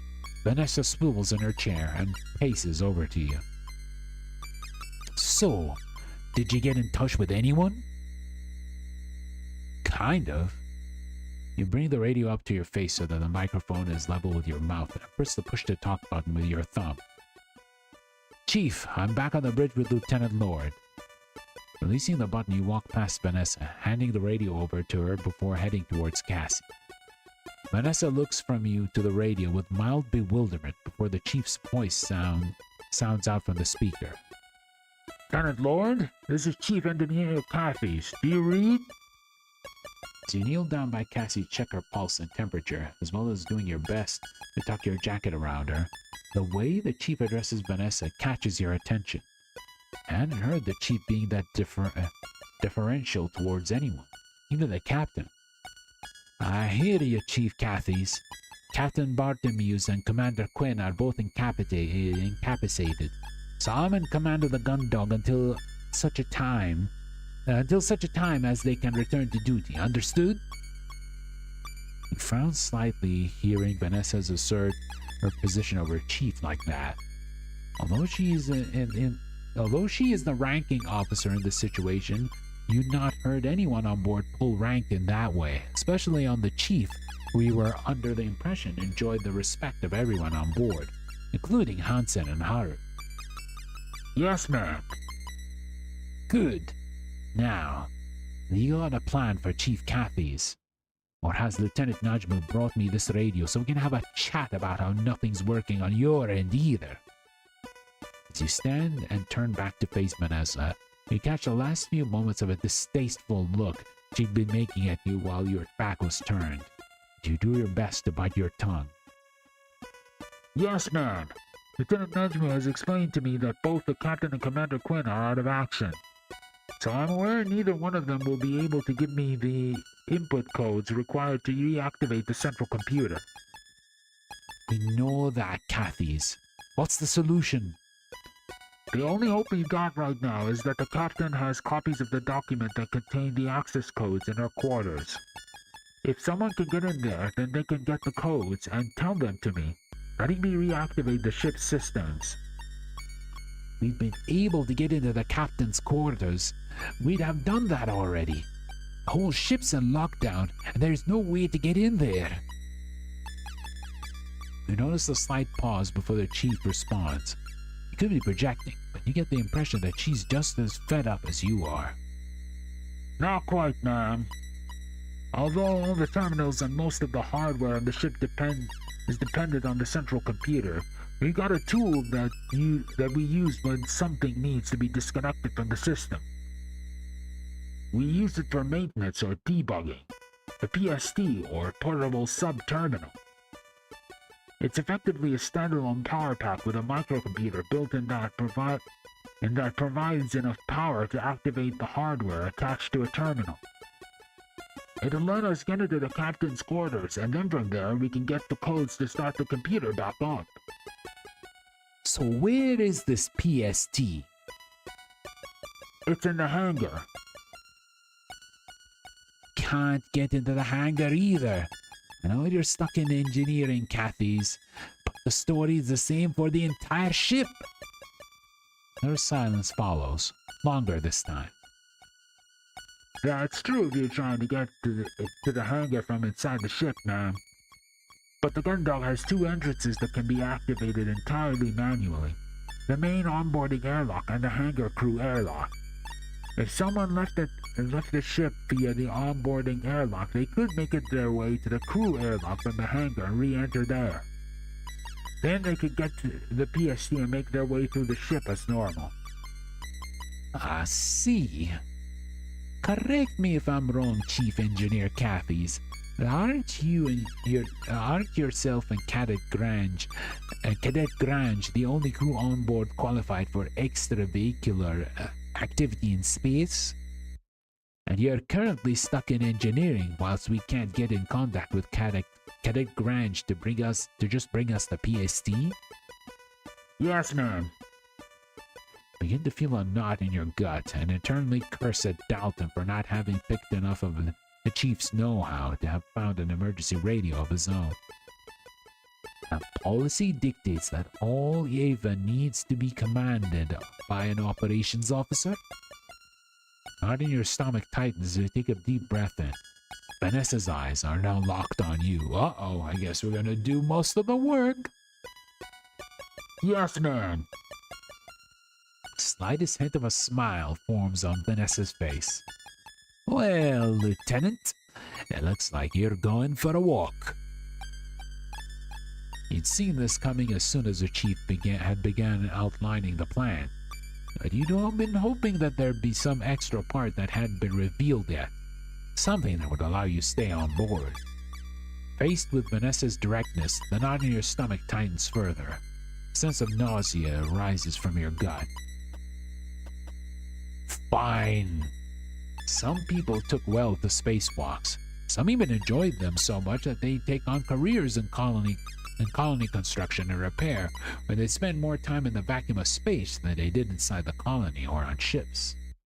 You were not one of those people. You'd only ever left the confines of a ship or a colony a few times in your life. Almost all of those have been evacuation drills that you've been through in school or doing citizenry courses. On every occasion they could remember, you'd reacted badly, but managed to keep it to yourself. Something about being out in the void, an attachment clip or handrail away from drifting into the endless nothingness of space, had always filled you with dread. The knowledge that you were a slip away from disappearing forever, irretrievable and helpless.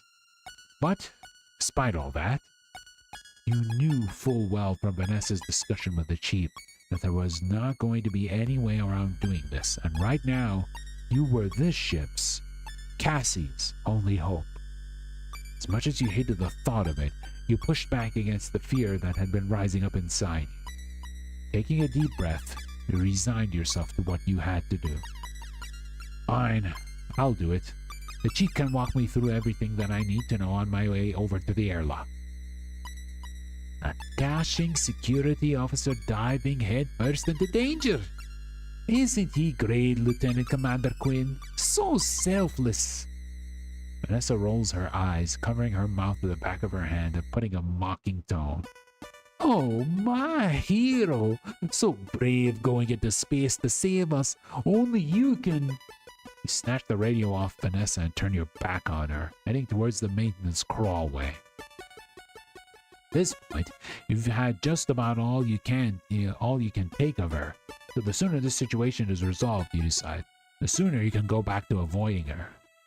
Oh, quit making a big deal out of this with all your huffing and puffing, Lieutenant Najumu. What I've heard, hanging out in space is something of a pastime of yours.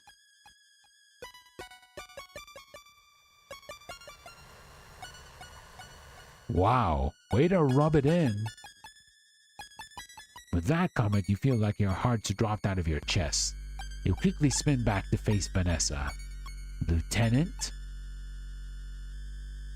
Reining in the flash of your anger you just felt, you silently shake your head as you turn around and grab a hold of the first rung of the crawlway's ladder. Chief, I'm on my way on the airlock now. Walk me through what I need to know. Wait! With one hand still on the ladder's rung, you pause and turn around. Yes, Lieutenant Lord? You're just about to manage to ask through gritted teeth. Don't you think you're forgetting something? Doing your best to suppress the urge to scream that you can feel building inside your chest, you pause for a moment and stare at Lieutenant Lord, trying to puzzle out what kind of mind game she's playing. Lieutenant Lord, if there's... Before you finish, Vanessa rolls her eyes and turns on her heels, walking back over to Cassandra and squatting down. You almost yell out when Vanessa lays her hand on Cassie's hip, but you stop when you see her withdraw a keyguard from Cassie's skirt pocket. Holding it between her thumb and forefinger with a flourish, she waves it at you as she stands up and walks back over to you. Central computer can be only accessed by the captain or members of operations. Good luck getting in there without this. Vanessa casually tosses the card, which you grab out of thin air. You got Cassandra's key card. You turn the card over in your hand a few times before pocketing it. But the chief said that the PSD used its battery power to open... I can see what you and her see in each other. Oh, oops. As if hooking a battery up to a door would get you around the ship's security systems, you're still going to need to have the right authority levels to get through. Honestly. At this pace, your jaw is clenched so hard, it feels like your teeth may crack at any second. But with the cold chill of the ladder rung reminding you of how dire the situation is, getting you turned back around. Yeesh, what it was with some of these people? Some of these people like Hansen and Vanessa here, they got an attitude problem. My goodness. Alright. Thank you, Lieutenant. You just about manage. Still there, Chief?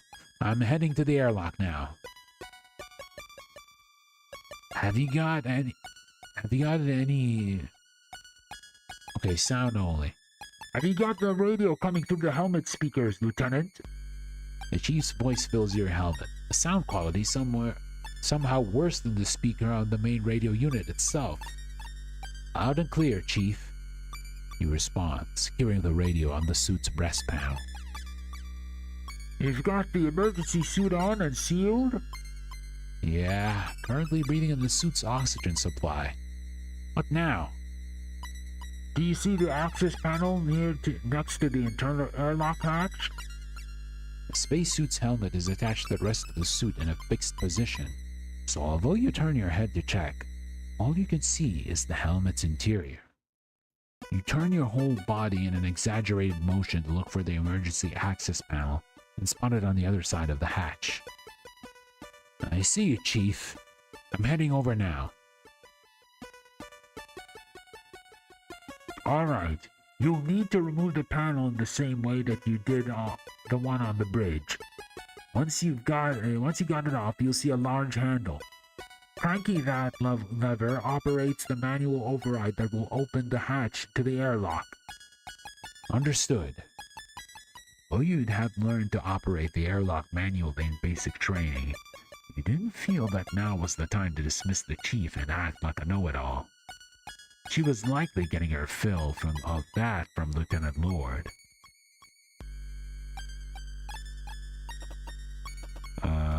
Okay, so use? Won't be able to get through until I open that hatch. You kneel down by the panel and attempt to find the gap between its edge and the surrounding wall. This is made a lot harder by the thick material of your suit. After a few attempts to find it, the tips of your gloves catch in the recess. You work your digits in more until you find a catch that you can squeeze. The panel falls away from the wall and you take hold of it, placing it to the side. Underneath is a long handle marked emergency use only. Alright, that's the access panel out of the way. I can see the handle. Good. Now you're going to want to turn it counterclockwise and keep going until the hatch is open. Understood. Placing your left hand at the bottom of the handle and your right hand at the top, you apply as much force as you can to push it clockwise. Your initial heave barely moves it, despite your effort. Come on. You grip the handle again and place your entire body weight behind your effort to shift it. This time, it moves more noticeably when you look at the airlock hatch. It doesn't appear to have opened at all. With another grunt, you push the lever to full 90 degrees, allowing it to return to its neutral position. Although it still resists you, you are still able to feel the ratchet mechanism begin to move. You push the handle 90 degrees again before letting it reset. You adjust the grip and push the handle again. Easy! You complain through gritted teeth as you feel the mechanism slowly but surely moving a little bit each time.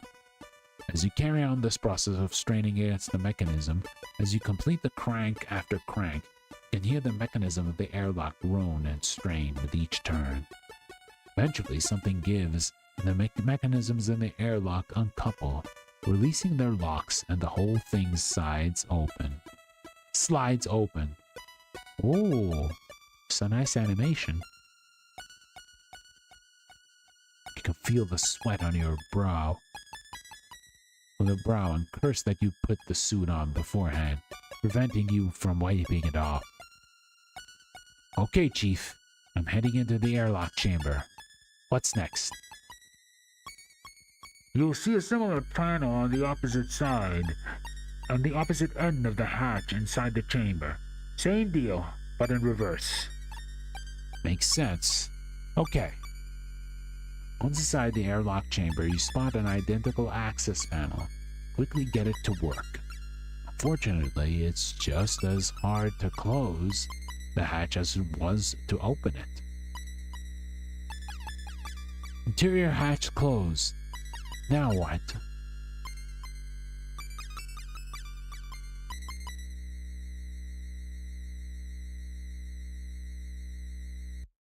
You try to keep your breathing under control as the inside of your helmet begins to heat up, reminding you of another reason you've never been fond of them. What you're going to need to do next will be to vent the air in the chamber and then open the exterior hatch. To start with, the chief walks you step by step through processes required. Though you remember most of them from training, you're thankful for the help, as a few parts had slipped your mind. You carry on following the chief's orders until, with one final monumental heave, you get the external hatch open. You step away from the lever and head over to the opening.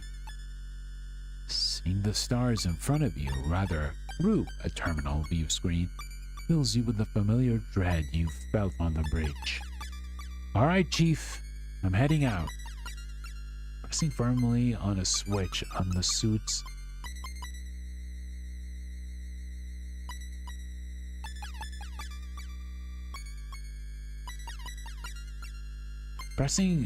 firmly on a switch on the suit's breast panel, you hear a momentary high-pitched whine as the soles of the boots are drawn towards the airlock floor, sorry. With the electromagnets now active, each step is an effort, but at least you know you won't go hurtling into space.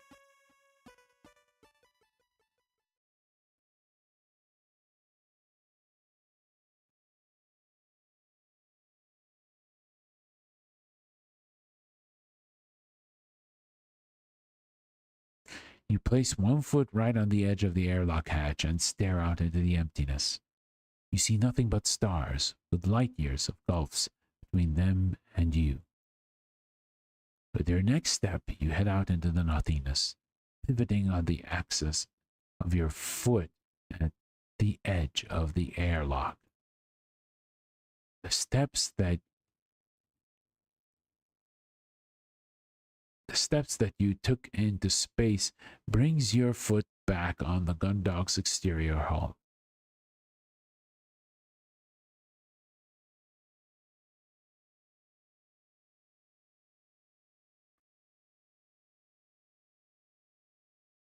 Even though the ships have fallen silent since its power had been knocked offline, that hasn't been true silence. There'd been the echo of your footsteps.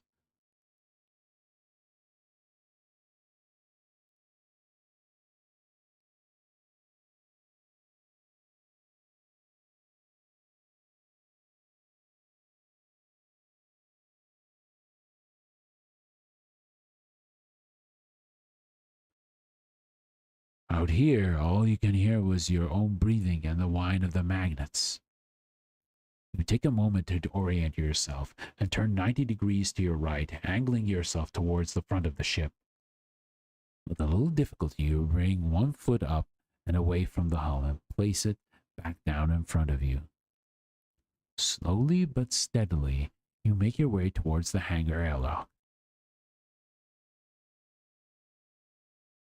Still with us, Lieutenant Najumu? Still haven't gone hurtling off into space or anything? You roll your eyes as you plod forwards. Yeah, I mean, I can't blame the MC for responding to that.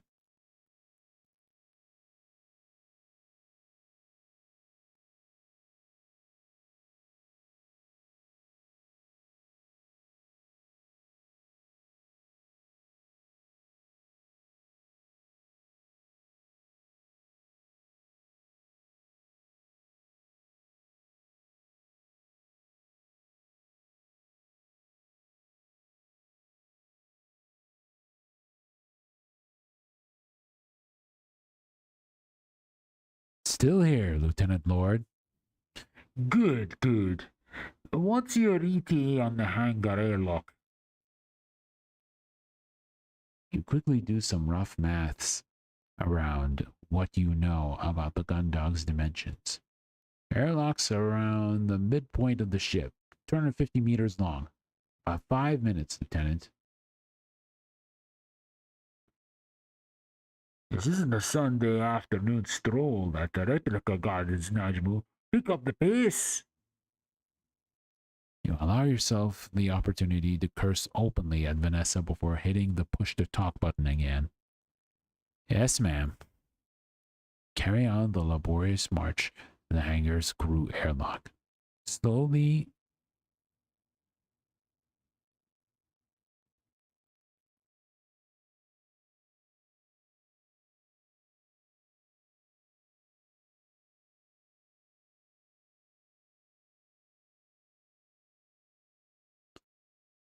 there are a few awkward areas where the ship's hull rises or falls, and you have to navigate your way across them.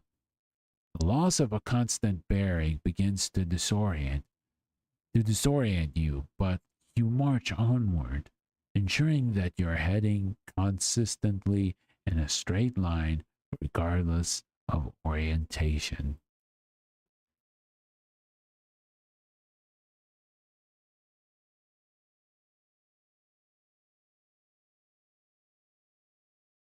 Although it's marked in the same way as the one you'd emerged from, this one is much smaller, scarcely bigger than the typical doorway inside of the gun dog. You can enjoy a momentary celebration.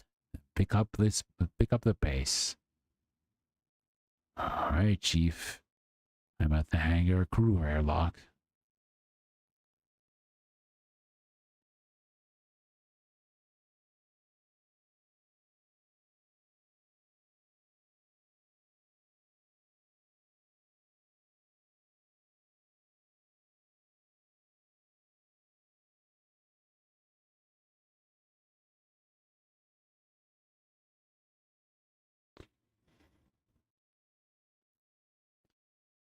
Okay, if you look to the right of the door, you should see an access panel with a lever underneath, just like the others. Okay, let's see. Due to your orientation from standing on the ship's hull, the airlock entryway is laid at your feet. You shift yourself to be able to look to the right and see the panel, which you head over to and support and squat down in front of, running your fingers around its edges to find now familiar recess. With a practiced movement, you undo the clip. Unlike the panels inside the ship that freely can't come away, this one swings on a hinge, revealing the lever underneath. Hopefully, this should be easier on a smaller hatch.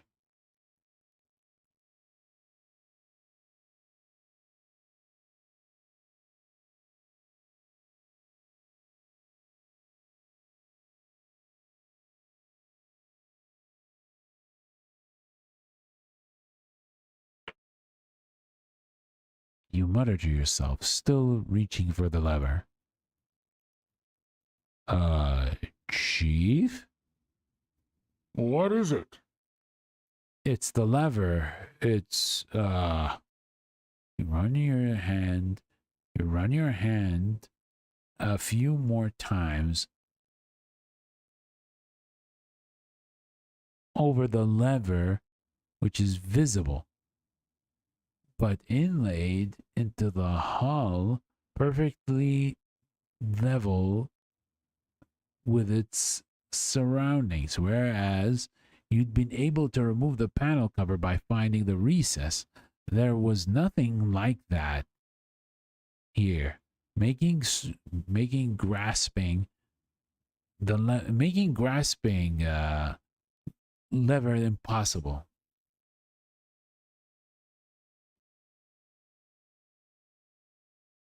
Oh, don't worry about that, Mushra. Don't worry about that. I appreciate the concern, but yeah, I won't worry about it.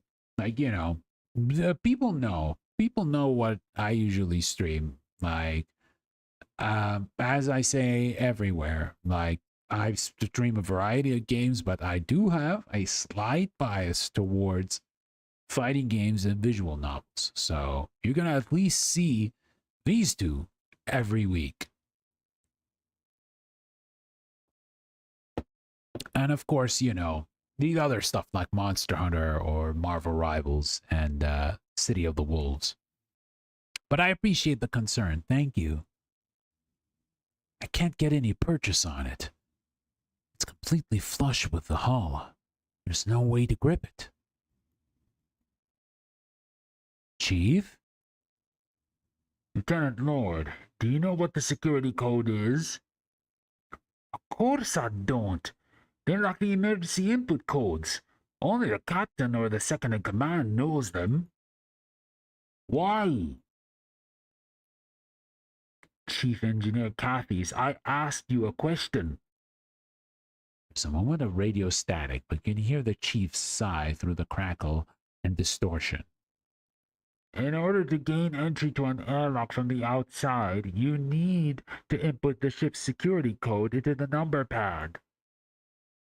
It's an analog locking mechanism, but you still need that code.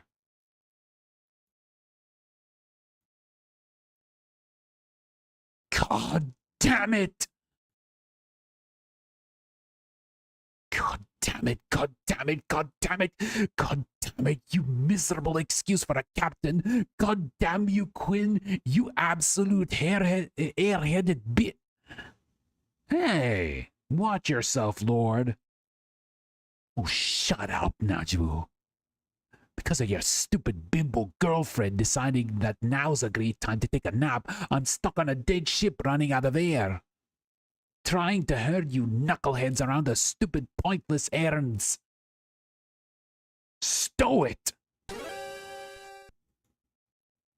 Not a big fan of this either, but right now, we're the best hope the ship's got. So if you could put a lid on the gigantic bitch act for 5 minutes and help us figure out how to solve this, we can... How dare you? I said stow it! 5 minutes, Lieutenant Lord.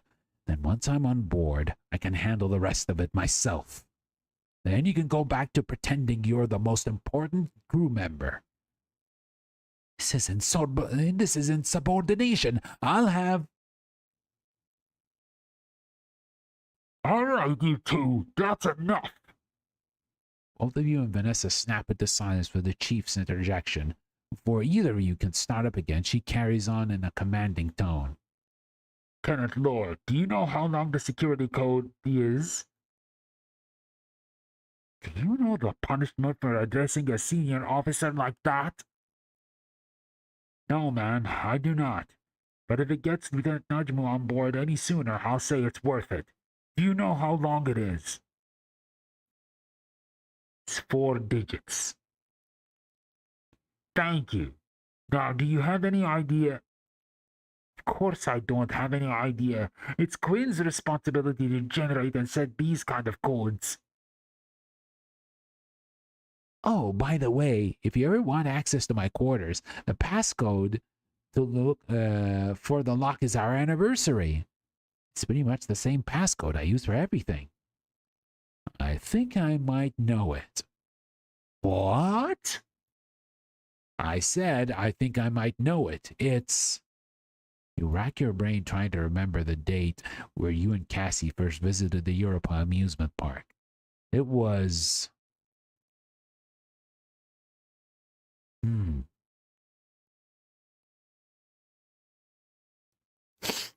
Okay. So... Oh, we can't even look at anything. Oh, damn.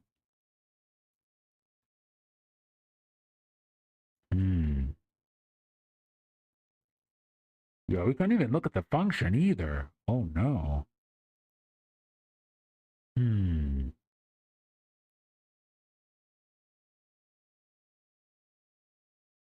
Let me remember. Is it 2130? You quickly punch in some digits, hit the enter key, then look across the handle, which remains set into the recess in the hull. That wasn't right. You return your attention to the number pad and prepare to try one more time.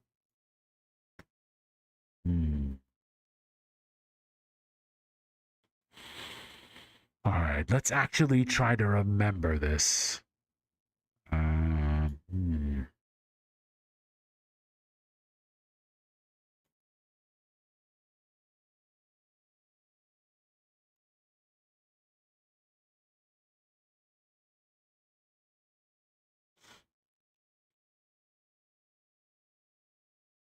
Let me think.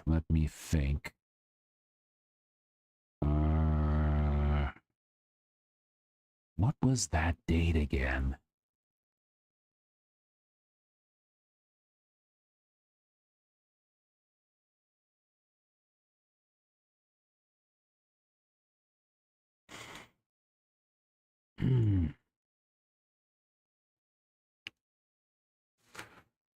Let me try something. Was it 211? Well, could it possibly be that? Because at the moment we're close to that time. Is this one correct?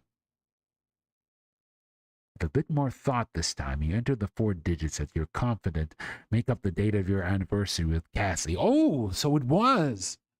Okay. Okay, that's good. Oh, my goodness. Once you hit the enter key, the lever rises out of its recess. You breathe a small sigh of relief. Thankfully, Cassie hadn't been the one overseeing the spacewalk, otherwise you'd be buying half of the contents of the vending machines in the mess hall to make up for it. All right, got it.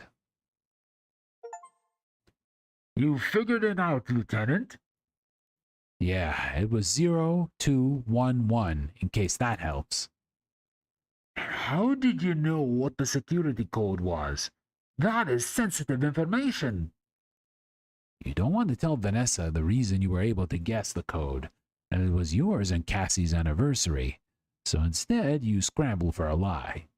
It's, the passcode for Lieutenant Commander Quinn's quarters. I can't believe it. These codes are supposed to be secure. How could she? For the time being, Lieutenant Lord, how about we just focus on the fact that I'm able to get into the hangar? Shifting your position away from the number pad, you squat down by the raised lever. Taking it in both hands, you find it much easier to crank than the ones on the main airlock, and in no time at all, the exterior hatch of the airlock is open. As you step inside the ship, you find yourself in a chamber almost identical to the airlock you'd left earlier, with the exception that it was much smaller. Moving quickly now, you close the exterior hatch behind you and follow the inverse process you'd carried out to leave the ship, pressurizing the chamber with oxygen and opening the internal hatch. In a few short minutes, you're back inside the familiar space of the ship's hangar, and you remove your helmet, happy to be breathing something other than the suit's oxygen supply. You then disengage the electromagnets before removing the suit completely, making sure to take the radio with you. Now unencumbered by its bulk and in the low gravity of the hangar, you gently drift towards the equipment storage, the uneasy silence surrounding you. Okay, let's look around. The armored frames are powered by an internal generator, so they're one of the few things on the ship that still work. Not much use though, since they need to tear a way out of the hangar to get anywhere. With the power off, that door's not going anywhere. It's a good thing the crew airlock can be controlled manually. Tools, equipment, and supplies. The portable sub-terminal that Chief mentioned should be in here somewhere. I guess I should get looking. None of that's doing me any good right now. I'll have to look through the crates by hand. Okay, so we'll use this. Let's see. If that PST is going to be anywhere, they'll be amongst all the stowed equipment and gear, so... In the darkness, the collection of stacked or suspended crates, containers, and various pieces of heavy machinery looms intimidatingly. Looking from the container to container, you realize that none of them are marked in a way that makes any sense to the uninitiated. Shaking your head, you reach for the radio to ask the chief where you'd be able to find it. Before you can call her, you hear the rustle of a jumpsuit's fabric behind you moments before a wavering voice demands, "Stop right there, intruder. Identify yourself." You raise your hand slowly, being careful not to make any sudden movements. Dalton had done surprisingly well to get the drop on you, and if he was under the impression that you were the enemy, he should be armed to confront you like this. "At ease, cadet. It's me, Lieutenant Najumu." Lieutenant, I'm sorry that I thought that..." Turning around slowly, hands raised, you smile. "Don't worry about it. You did a good job to sneak up on me like that. If I was the enemy. Pausing mid-sentence as you sigh, as you realize that Dalton isn't actually holding a firearm. Cadet, here's your weapon. Sir? If I had been the enemy, what were you planning on making me do without a weapon for encouragement? Dalton pauses briefly and you see a realization flash in his eyes. Sorry. I didn't think that. Well, I thought that witches. Ease up, Dalton. When this is all sorted out, we'll go over anti-boarding procedures, okay? Yes. Thank you, sir. Although, what exactly is going on, Lieutenant? I was just finishing up something when all the power went out. Haven't been able to get in touch with anyone. It takes you a few minutes, but you quickly fill Dalton on the events taking place on board the ship, including your current objective of obtaining the portable sub-terminal. The emergency suit radios! Why didn't I think of that? The chief is gonna be so mad. She was teaching me the suit maintenance just last week. Hey, take it easy, Cadet. No one else on the ship figured it out on their own either, so don't beat yourself up over it. I guess. So don't worry about that. What we need to do is to find the PSD. Do you know where it's kept? I think so. Well, let me look. With a kick against the container next to him, Dalton propels himself towards a set of smaller crates. Once he arrives, you watch as he opens one, rummages through various bits of electronic, adjacent-looking hardware, which he fastidiously replaces before closing the lid and moving on to the one next to it. It takes the cadet checking a few different storage crates before eventually he withdraws a device the size of a briefcase. With it firmly in hand, he slowly drifts back towards you, presenting it once back. Here we go, Lieutenant. This is what you're after. You got a portable sub-terminal. So this is the portable sub-terminal, huh? You take back the hefty device from Dalton and turn it over a few times to investigate it from different angles. The exterior is largely one-off white plastic shell with a handle attached, allowing you to carry it like a briefcase. One visible seam that runs around the entire casing has two conspicuous clasps that you release, causing part of the device to fold out, revealing a keyboard alongside various screens, buttons, disk drives, and withdrawable cables. Alright, Cadet, can you give me the quick rundown on how to use this? Yes, sir. I guess the entry to the thoroughfare would be a good place to try it out? It's better than going for another walk outside the ship. Let's go. The two of you make your way through the hangar and up the flights of stairs that lead to the foreside thoroughfare. Once at the top, you're faced with an unyielding set of double doors. Okay, sir. First, you need to take the cable from the PSD and connect it to the underside of the terminal, next to whichever door you want to open. After that, you turn the device on. If you do that now, I'll show you the rest once it's active. Okay? Following Dalton's instructions, you kneel by the terminal and withdraw the cable from the device. It's awkward in the darkness, but you eventually connect the cable to a port on the bottom of the terminal. Once you've got the sub-terminal connected, you can use it in the same way you would use the normal terminal. Just select the right function from the menu and insert your keycard into the slot when it requests you. Give it a try now. Alright, let's see. Keycard. Using the small keyboard, you select the override open function and, as Dalton advised, insert your keycard. As expected, although slightly slower than you'd like, the door opens, allowing access to the foreside thoroughfare. Great work, Cadet! All I need to do now is to get this to the captain's quarters, then to engineering, We'll have the gun dog back up and running in no time. You okay there, cadet? Yeah. I just forgot that you had to go get the codes from the captain's quarters. Isn't that against the rules or insubordination or something? I thought that it was forbidden to go into the captain's quarters unless explicitly instructed for duty. You sigh as Dalton shakily removes the cable from the terminal underside and closes the lid on the PSD. Technically, yes. But right now is the choice is insubordination, or we all suffocate in the vacuum of space. But don't worry about it. I'm sure the captain will understand why I had to do it.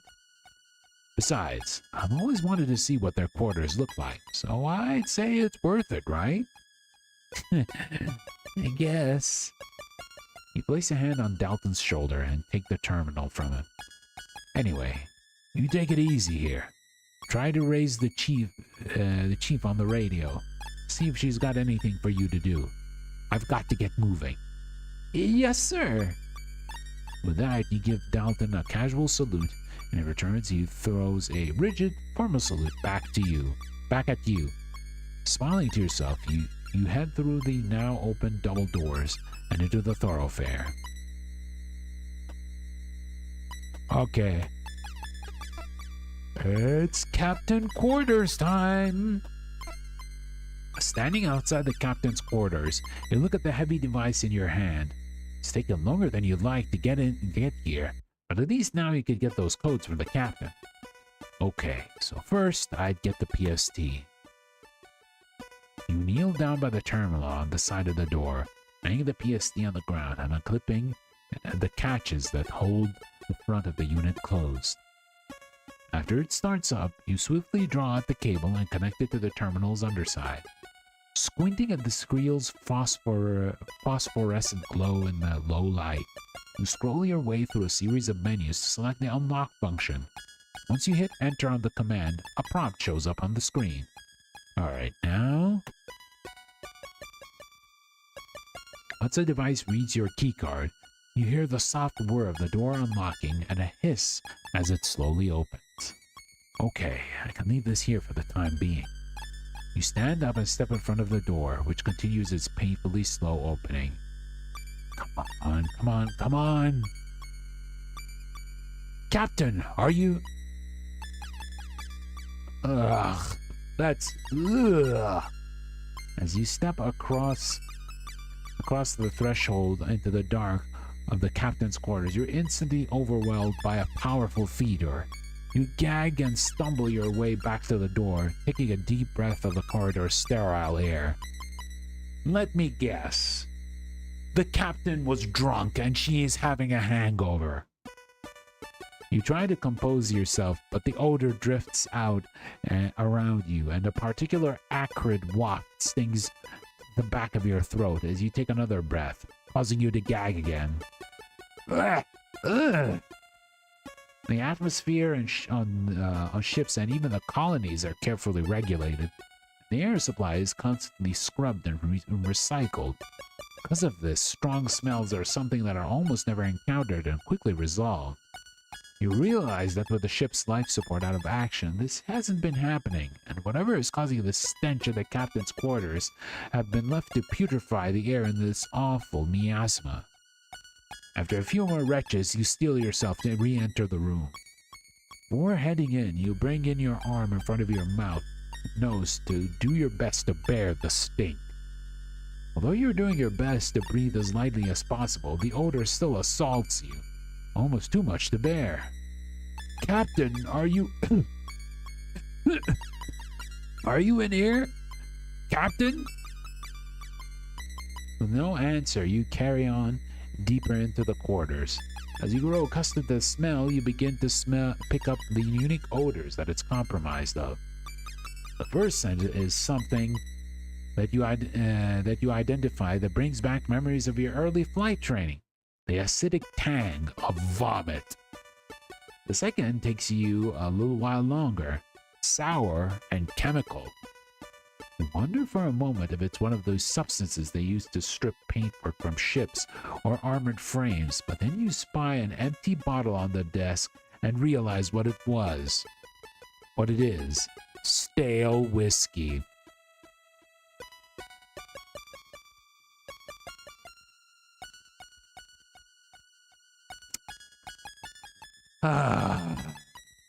What timing. What timing. What timing having the captain drinking some bad, stale whiskey, and of course it's going to mess her up. Okay. Sick, huh? With the cause of the captain's absence now obvious, you look around the room. To the left is another closed door. To the right, you see an open doorway and what looks like the end of the bed. Captain! You call out again as you head towards it. Although your reason for being here is entirely justifiable, you still feel a bit hesitant about barging in. Captain! Nothing. All right, Captain. I'm coming in. We need those...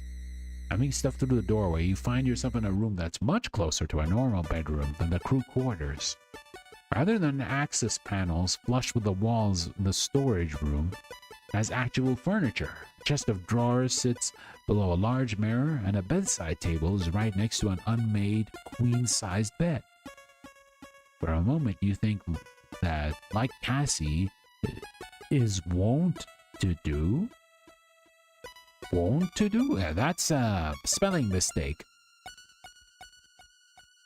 For a moment, you think that, like Cassie is wanting to do, the captain had just thrown her worn uniform onto the bed and left it all in a heap. But before you turn back, a sluggish movement as the mass of crumpled clothes turns over reveals it to be Captain Bartermuse herself. Ah, Captain! You throw a salute and hold it for a moment before you realize that the captain is completely oblivious to your presence. Tentatively making your way towards the captain's bedside, you register that the smell of stale whiskey is strongest in her immediate vicinity. As you look around, you notice another bottle lies mostly empty, with a small pool of amber liquid left in one of its corners. Captain!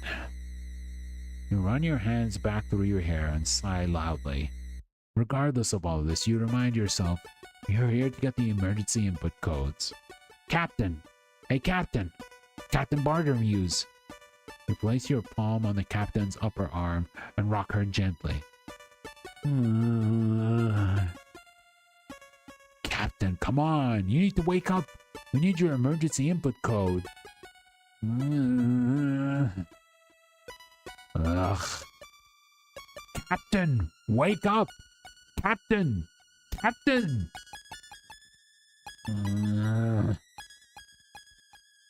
You step back and pinch the bridge of your nose with your thumb and forefinger. Despite everything, it doesn't seem like the captain will be waking up from the stupor anytime soon. Come on. Everything. I can get the codes from the captain directly.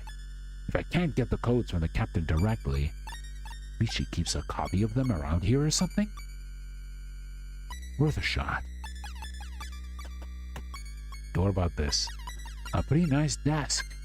It must be where the captain does all her work when she's not on the bridge. If that's the case, then, as I thought, it's got a few drawers at the back where she'd sit. If the codes are anywhere, they'd be in here. They'd be in there.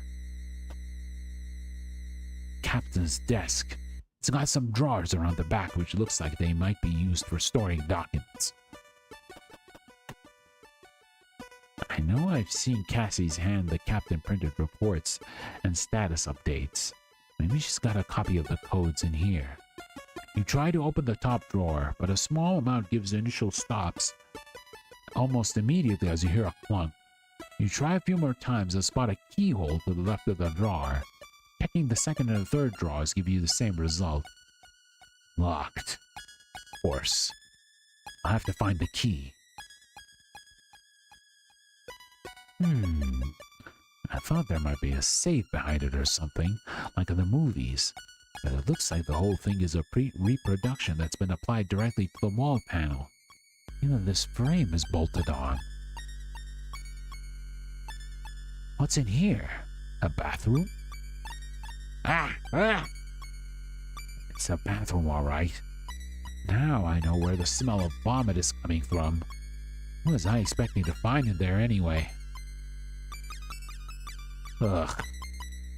You were uncomfortable enough to make your way in the first place, but now that you're about to rummage your way through the captain's personal effects, you feel even worse.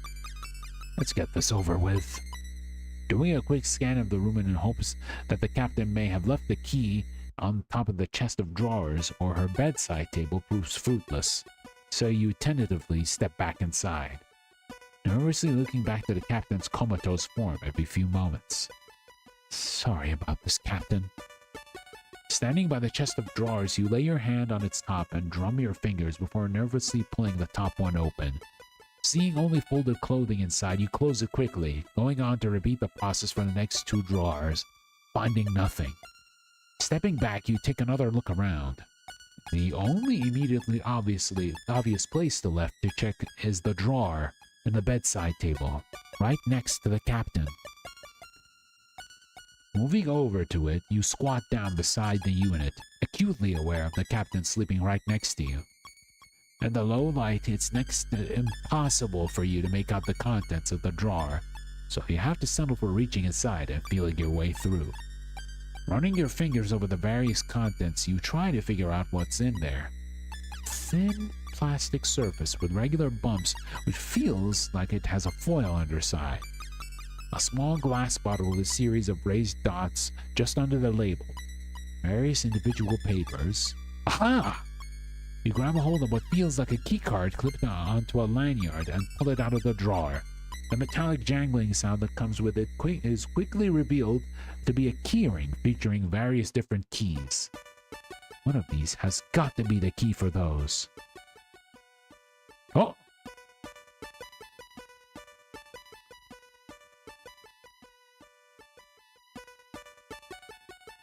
She suddenly woke up? Lieutenant. You freeze in place with your hand half out of the drawer, holding onto the captain's identity card and keys. You hadn't seen her stir in the blink. But in the blink of an eye, Captain Bartermuse had managed to reach out and grab a hold of your wrist. Oh shoot! We gotta save. Boom. We're still in chapter 4 though. I'm just following orders. Flustered, you quickly yank your arm back and try to find a way to convince the captain not to court-martial you here and now. Captain, I'm here to, it's an emergency. We need to reboot the computer and Commander Quinn is ill, so we need your codes. Codes?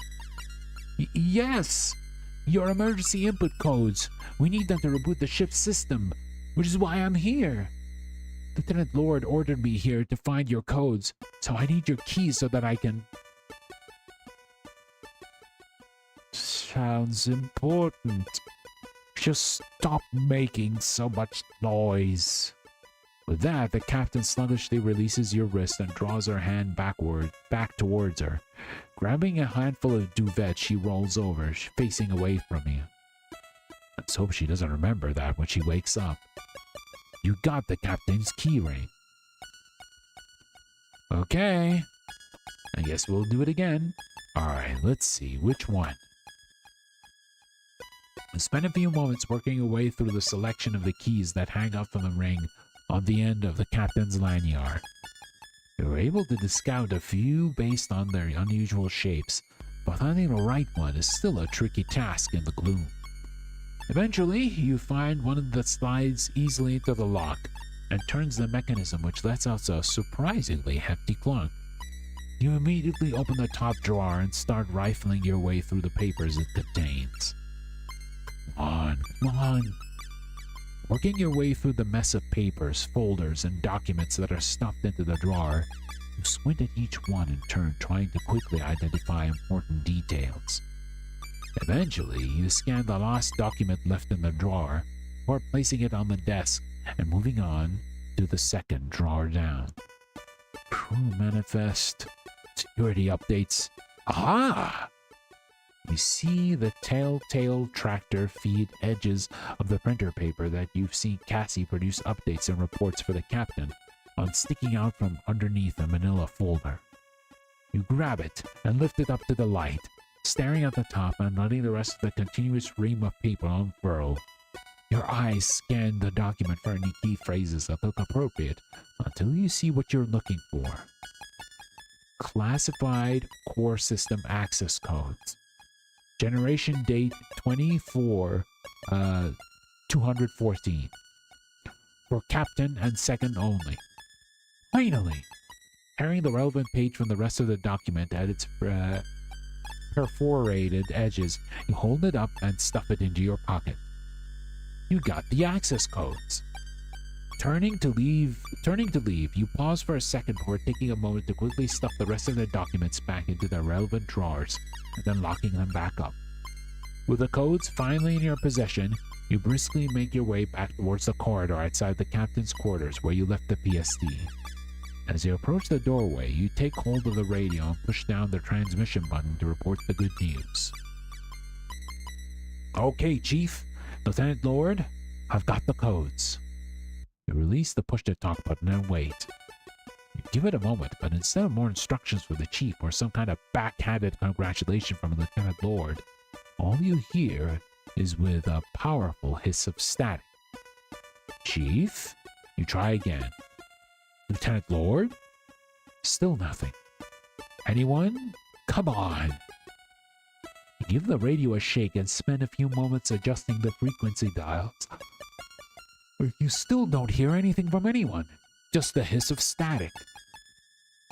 For a moment, you feel like throwing the radio down the corridor, but instead you slump against the nearest wall and hold your head in one hand.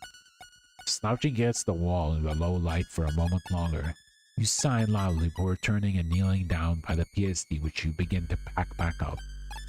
You've got the codes, you just can't get them to the Chief over the radio. The next best thing, you decide, is to get them to her in person. You clip the latches on the PSD closed and pick it up as you stand, turning to make your way through the darkness towards the four-side thoroughfare. Okay. It's time to go to engineering. Outside of the huge blast door that separates the aft thoroughfare from the engineering department, you begin the increasingly familiar process of unpacking the PSD. Alright, I set up the PSD. First, withdrawing the cable and plugging it into the terminal. Near the door, you boot up the device and begin cycling through the options. Okay, and then... With the device set up, you hit the Enter key on the unlock option and turn your attention towards the partition that stands between you and the engineering department. Unlike the other doors, the PSD battery power had been used open. This blast door is inches thick and comprised almost entirely of solid steel. You watch tentatively as a low grinding sound emanates from the ceiling for about 10 seconds before the door even begins to move. Like the others, the opening process is agonizingly slow. In the darkness of the thoroughfare, time seems to lose all meaning as you watch the door almost imperceptibly work its way upwards. After a few minutes, the barely noticeable progress comes to a halt, and the low grinding sound stops, with the blast door giving you just over a foot of clearance between it and the floor. Turning your attention back towards the PSD, you see a graphic of an empty battery with a cross through it blinking on the screen. Oh no. Knowing the blast door is being kept open by the device's dwindling battery power, you drop to the floor and, grabbing the PSD, begin to crawl forward into engineering. There's just yet enough clearance for you to worm your way underneath but the smooth panel floor turning to grating makes it an uncomfortable experience. By the time you make it to the hallway through, with your feet still sticking out in the aft thoroughfare, the grinding nose that had stopped with the door starts back up again. Oh no, no!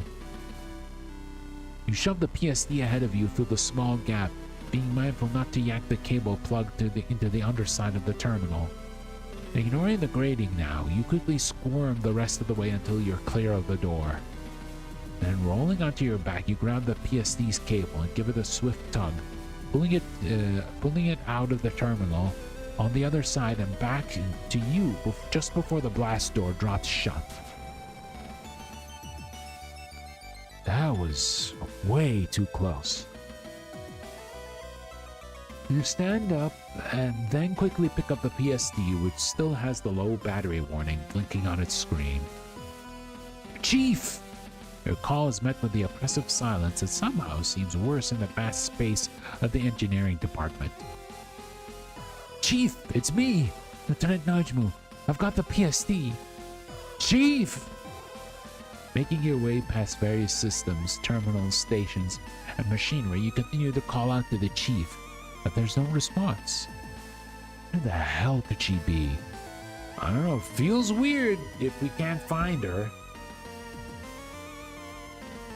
She's probably high up somewhere again, who knows? As you continue your way deeper into engineering, you grab the radio. Chief! Just like the last time you tried, no one answers and all you hear is static. Chief! You dart down different catwalks trying to find the chief, your mind racing as to where she could be. Chief! With a low battery warning illuminating your face and increasingly small intervals with its constant flashing, you stop. Looking down the PSD screen, you'd make a decision. Oh, I've done everything else myself. Turning back from the main section of engineering, you make a beeline over to the room that holds the central computer, your footsteps on the grating echoing throughout the silence. May as well finish things.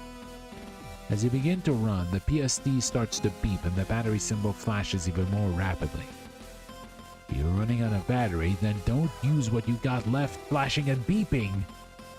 Running at full pelt towards the central computer, you reach it just as the PSD's whole screen begins to blink, cycling between showing with a warning and nothing at all.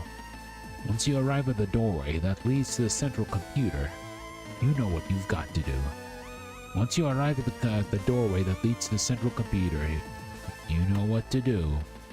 Use the codes. I need to hurry up and get these to the central computer. Oh, yes?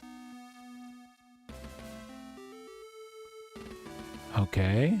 Oh, I need to go to the central computer. Gotcha.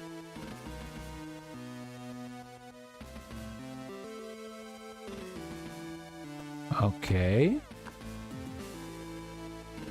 Wasting no time, you withdraw the cable and hurriedly plug it into the terminal with one hand while scrolling through the options with the other. Come on, hang in there. Come on, almost there.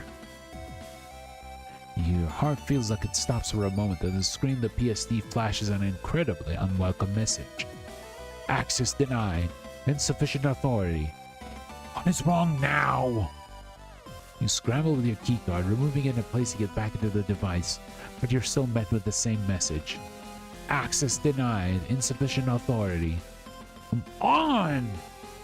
Despite the chill that fills the ship, you break out in a sweat, aware of how little battery power remains in the device, and how this last door is what stands between the entire crew of the Gundog and a slow death.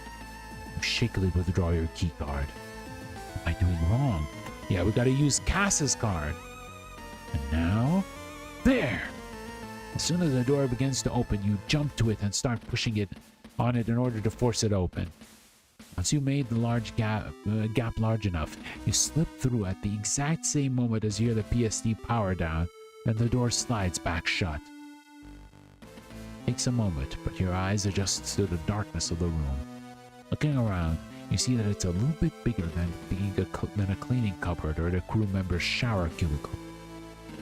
Masses of thick cabling run from the ceiling and floor along the walls towards the end of the room opposite the doorway. On the far side is a huge screen with a keyboard positioned below it at about waist height. Stepping towards the interface, you run your hand over the keys. The computer shows no sign of life, even after you begin to push random buttons.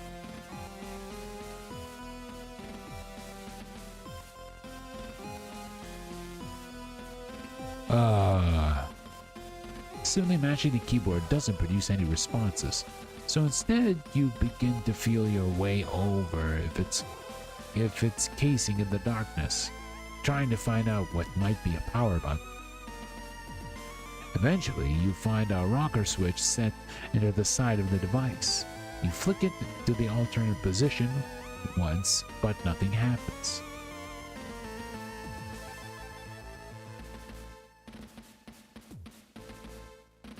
No other options. You flick it back to the position it was in.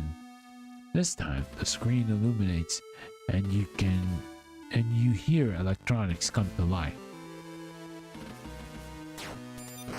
Oh! As a hard drive somewhere beyond the screen begins to whirl loudly, the screen transitions from its boot screen to a password input screen.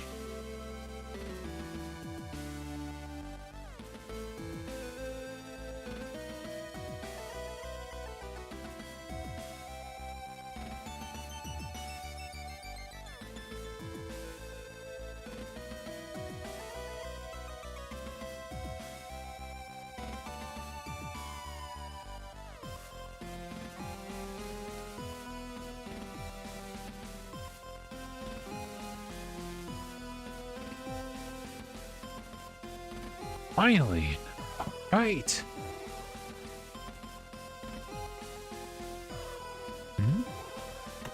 Alright, it's time. And enter! With a final flourish, you strike the return key. An immense feeling of satisfaction fills as you watch the computer work its way through the startup process. Names of systems show up and are followed by their status changing from offline to active. Faint draft runs down your neck, which you take to mean life support and ventilation is back online. Alright, hold on, Cassie. Wait, what?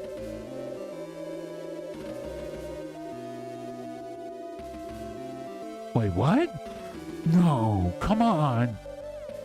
You're hit with a gut punch of panic as the visuals on the screen begin to warp.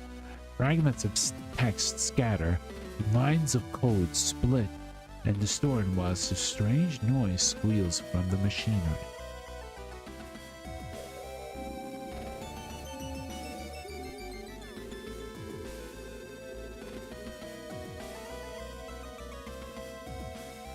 Don't do this! Unsure of what's going on, but beginning to think that it's your fault, you look over the keyboard again, repeatedly striking any key that seems like it may stop this process. End! Escape! Pause! Pause! Pause!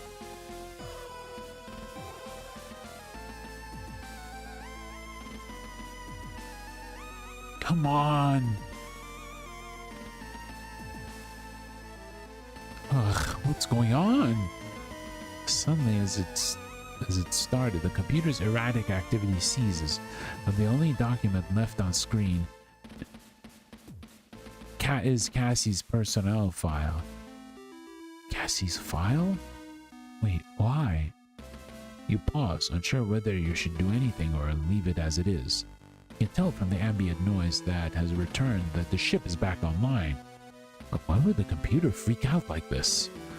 Why did it pull up Cassie's file? Oh!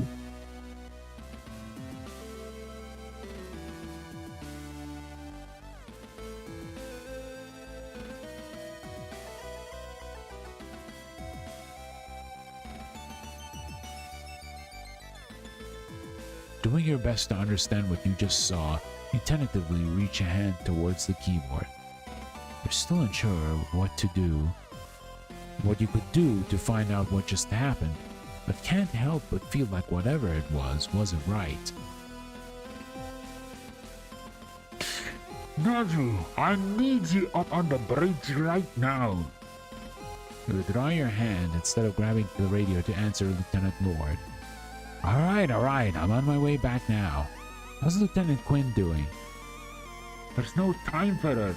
Get up here now! You curse under your breath as you turn to leave the room. You learn now that if Lieutenant Lord doesn't intend to be helpful, she won't be. Rather than attempt to argue, you make your way through the ship back towards the bridge.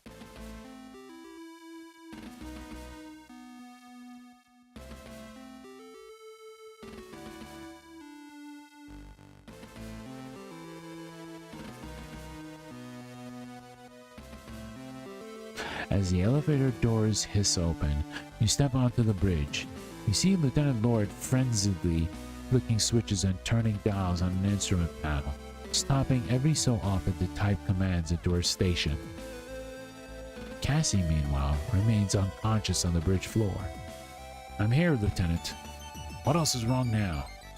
You hurry over to Cassie and kneel down, sliding your hands under her back to add legs in preparation to pick her up, taking to the newly accessible sickbay. It's the O'Brien! With a single movement, you stand there and bring Cassandra up from the floor. What about it? It's gone! April 23rd, Planetary Calendar 214.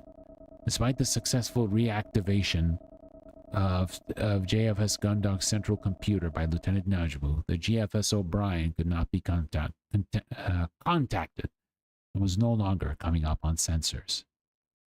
Oh. After taking Lieutenant Commander Quinn into the sickbay, Lieutenant Najumu, alongside Cadet Grange, are tasked with sweeping the ship for faults or damage, while Lieutenant Lord set Chief Cathy's to work helping her locate the other ship. The JFS O'Brien is eventually located as Captain Barterviews calls an emergency meeting. Outer Jovian space, the bridge of the Jovian patrol ship, JFS Gundog.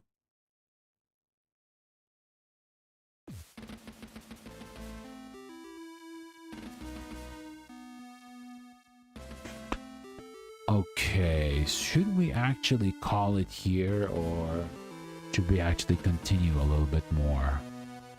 I'm checking the time. It is the usual time that we actually end the stream. We could actually keep going for a bit.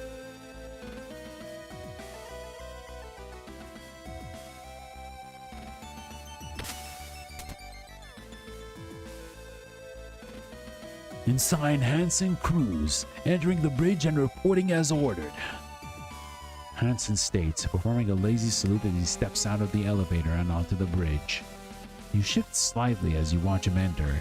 You knew you were waiting for someone, but why Hansen? He pauses for a moment and you see him take stock of everyone present. Your shoulders tense up and you inadvertently clench your jaw as he heads straight towards you. At the last moment, he steps to your side and takes a place in the lineup next to you without so much of a sideways glance. You remain on edge, but your attention is quickly taken by the captain as she finishes reviewing the readabouts from the control panel on her chair and stands up. At ease. The four of you relax slightly. With the exception of Hansen, you all maintain a formal stance. Now that we are all assembled, we can begin. First of all, well done to all of you for your actions whilst I was indisposed. For a brief moment, the captain's eyes met yours, and you do your best not to react. Aside from the doctor, you were confident that you were the only person on board who knew the nature of the captain's indisposition. You hadn't mentioned it to anyone else, and didn't intend to. But you did find yourself wondering if she was currently in a fit state to be organizing a mission. Your cooperation, ingenuity, and composure under pressure have been noted, I will be recommending formal awards to be applied to your records. Out of the corner of your eye, you notice Vanessa nod in agreement, but the rest of you remains still. Now, onto the matter at hand. As of 11:47 Jovian Standard Time, a signal of unknown origin was received, which shut down not just the Gundog's central computer, but all of its emergency backup systems as well. With Commander Quinn unexpectedly taken ill, Lieutenant Lord took command and Lieutenant Najumu was able to carry out her plan to access the hangar via the external airlock. He'd been too busy carrying out an assessment of the ship's systems alongside Dalton to submit an incident report, and you knew that the chief had been tasked by Vanessa with locating the unresponsive O'Brien.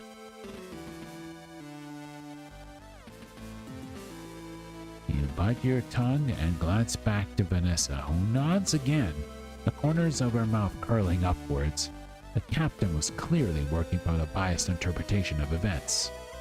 From there, Lieutenant Najumu was able to obtain a portable sub-terminal, the codes for the reactivation of the central computer, a process he carried out successfully at 13:27. Although the Gundog is now operational, we have not been able to make contact with the O'Brien. We can only assume that whatever interfered with the Gundog systems had the same impact on O'Brien. Unfortunately, it would appear that their crew have not been able to reactivate the system, as we have received no communications from them whatsoever. Chief Cathy's, do we have an update on the O'Brien? The group turns to look at the chief as she steps forward, and you realize that it's the first time we've seen her outside of engineering or the hangar. Although she stands as tall as ever, there's something about her presence that feels diminished. Yes, ma'am. We've not had any response from the O'Brien transponder, and the normal sensors haven't been able to pick up any of the usual activity from a ship. However, You hear Vanessa tut, and the chief pauses briefly before continuing.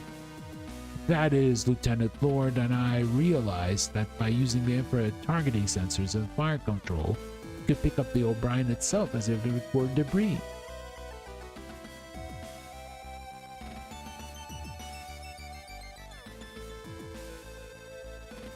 Located at 43 degrees off the starboard bow, at a distance of roughly 300 kilometers. Resolution gets a bit scrappy at that range, but we're not seeing any external signs of activity. I see. Lieutenant Lord, how long until we can dock with them to provide assistance? I think the chief is best equipped to handle that situation, ma'am.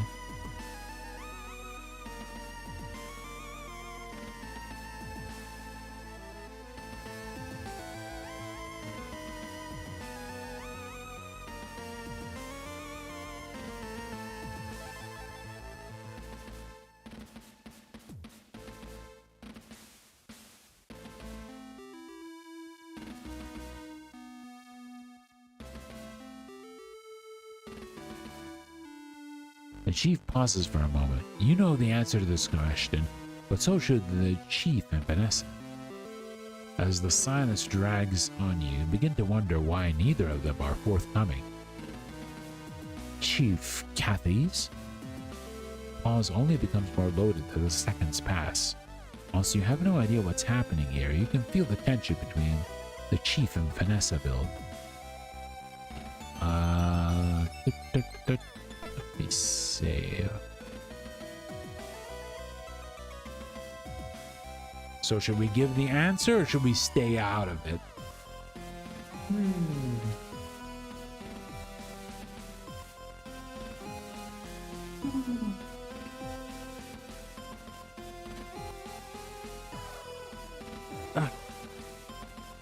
I'll say...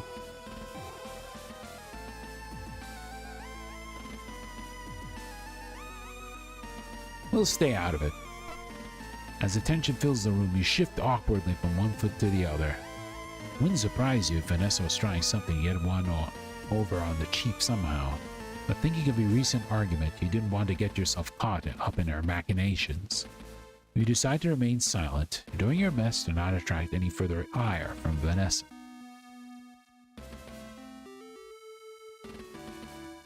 Chief Cathy's, or Cathays. Yeah, Chief Cathays. I asked how long until we could dock with them to provide assistance. The chief grits her teeth and then answers, "You won't be able to, Captain. The engines are still offline. A forced shutdown engaged the safety mechanism which ended the reaction. Because I've been helping...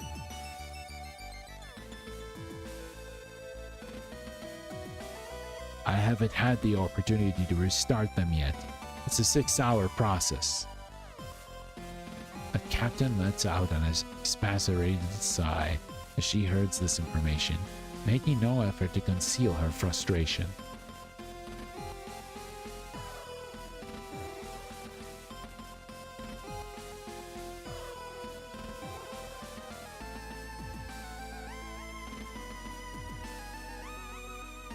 You'd always thought of her as distant or disinterested, but considering her current state, you had to wonder how much of that was her simply working her way through a hangover. I see. Captain stands silent for a moment, keeping her eyes closed and pinching the bridge of her nose with her thumb and forefinger. Suddenly, her eyes open, and as she stands completely upright, assuming a posture that you're surprised to see from her, that manages to communicate an air of not just authority, but capability. You'll be carrying out a mission as follows. 4 of you snap back to attention. Even Hansen seems to take this announcement seriously. As we're not able to reach the O'Brien with the gun dog to provide support, we'll be doing the next best thing. Ensign Cruz and Lieutenant Najumu will be heading over in an armored frame to provide assistance. You clench your teeth and your body goes rigid. Not only this would be your second trip into space in the span of a few hours, but you'd be doing it with Hansen for company. Your eyes dart across Hansen, whose attention remains on the captain. You can't be sure, but you swear you see a flicker of a smile on his face. We'll be working on the assumption that the same issues affecting the gun dog are also affecting O'Brien, so... Lieutenant Najumu will take a portable sub-terminal, locate the captain or second-in-command, and then utilize their access codes to assist the chief engineer in reactivating the ship. If there are any complications, or we're too late, then our second priority will be to obtain the O'Brien black box. At the very least, we can hopefully gather some information on what's out there that could immediately disable 2 Swift-class ships. Lieutenant Najumu and Ensign Cruz, do you both understand? The pair of you salute in unison response. Yes, Captain! Yes, Captain! Chief Cathays, I want you to provide a fully charged portable sub-terminal and guidance on removing the Swift-class black box. After that, prepare Gundam 1 for launch, and then I want those engines back online. Understood? Yes, Captain! Lieutenant Lord, you'll be overseeing this mission. Understood? Yes, Captain.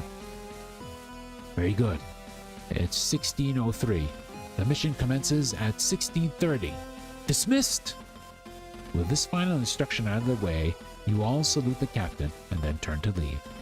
The chief is the first of you to reach the elevators, and she steps into one without waiting for anyone else, pressing the button for her destination and disappearing behind its 2 doors as they hiss shut. Without paying you any attention, Vanessa and Hansen both step into the remaining elevator, with Vanessa hitting a button as soon as the pair have boarded. As the doors close, you see her turn to Hansen, cross her arms, and begin to speak, but her words are cut off before you can hear them. You remain on the silent bridge with the captain, who you hear return to her chair. Whilst you wait for an elevator to return you to go over what you might need to do in your head, it will be the chief's responsibility to get you a charged portable sub-terminal and Hansen and Dalton will be responsible, I believe, by checks. Aside from getting a spacesuit from the hangar, you realize you don't really have anything to do before the mission starts. With less than half an hour to go, you'll be taking off. If you don't have much time to do anything either, though, you might have the opportunity to visit a few other crew members to check in on them. You check on them, you think, but it might be a push to visit everyone. Eventually, the elevator the chief left in returns and the door hisses open. Alright. So, yeah, I think this would pretty much be a good place to stop for tonight. Yeah. Wow. This actually escalated faster than I expected. But at least we managed to get the power back. Kinda. Which is pretty good, to say the least. I hope Cassie's doing okay, though. That thing that happened to her and knocked her out doesn't seem to be very apparent, but we know how she got hurt. Yeah. We'll probably have to wait and see. We'll have to wait and see next time when we try this.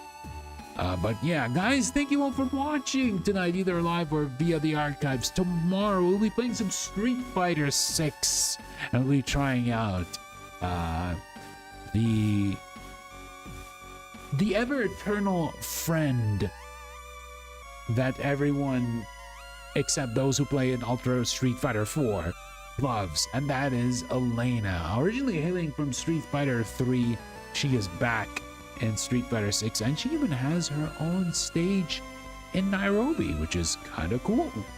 So we're gonna check her out. We're gonna do the usual that we do with new characters. Training mode, we'll probably do our trials, and maybe we can get a few matches in. I'm gonna start an hour later than the usual time because I have a few errands to take care of. So yeah. But before I go, let's do the usual and raid someone, shall we? Let me go on Twitch and see. Is there anyone playing a visual novel? Maybe we can find someone new, so I can send you guys over. Live channels with visual novel.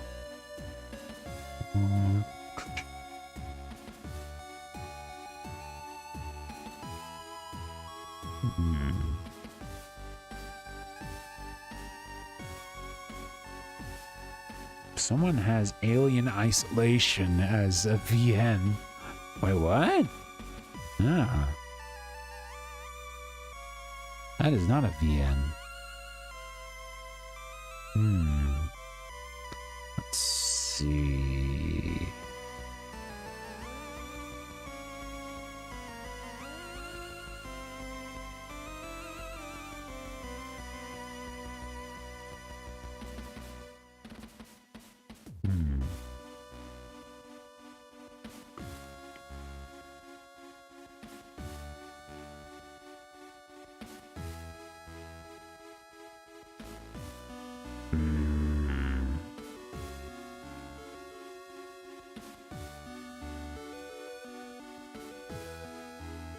Oh, turn the audio off.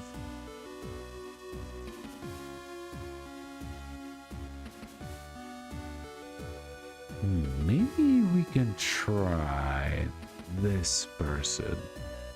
If you can actually raid them. Okay, they are playing Love Curse, Find Your Soulmate. I wonder what that is. Is that a Korean VM? Ah, it's a girls' love visual novel. Oh.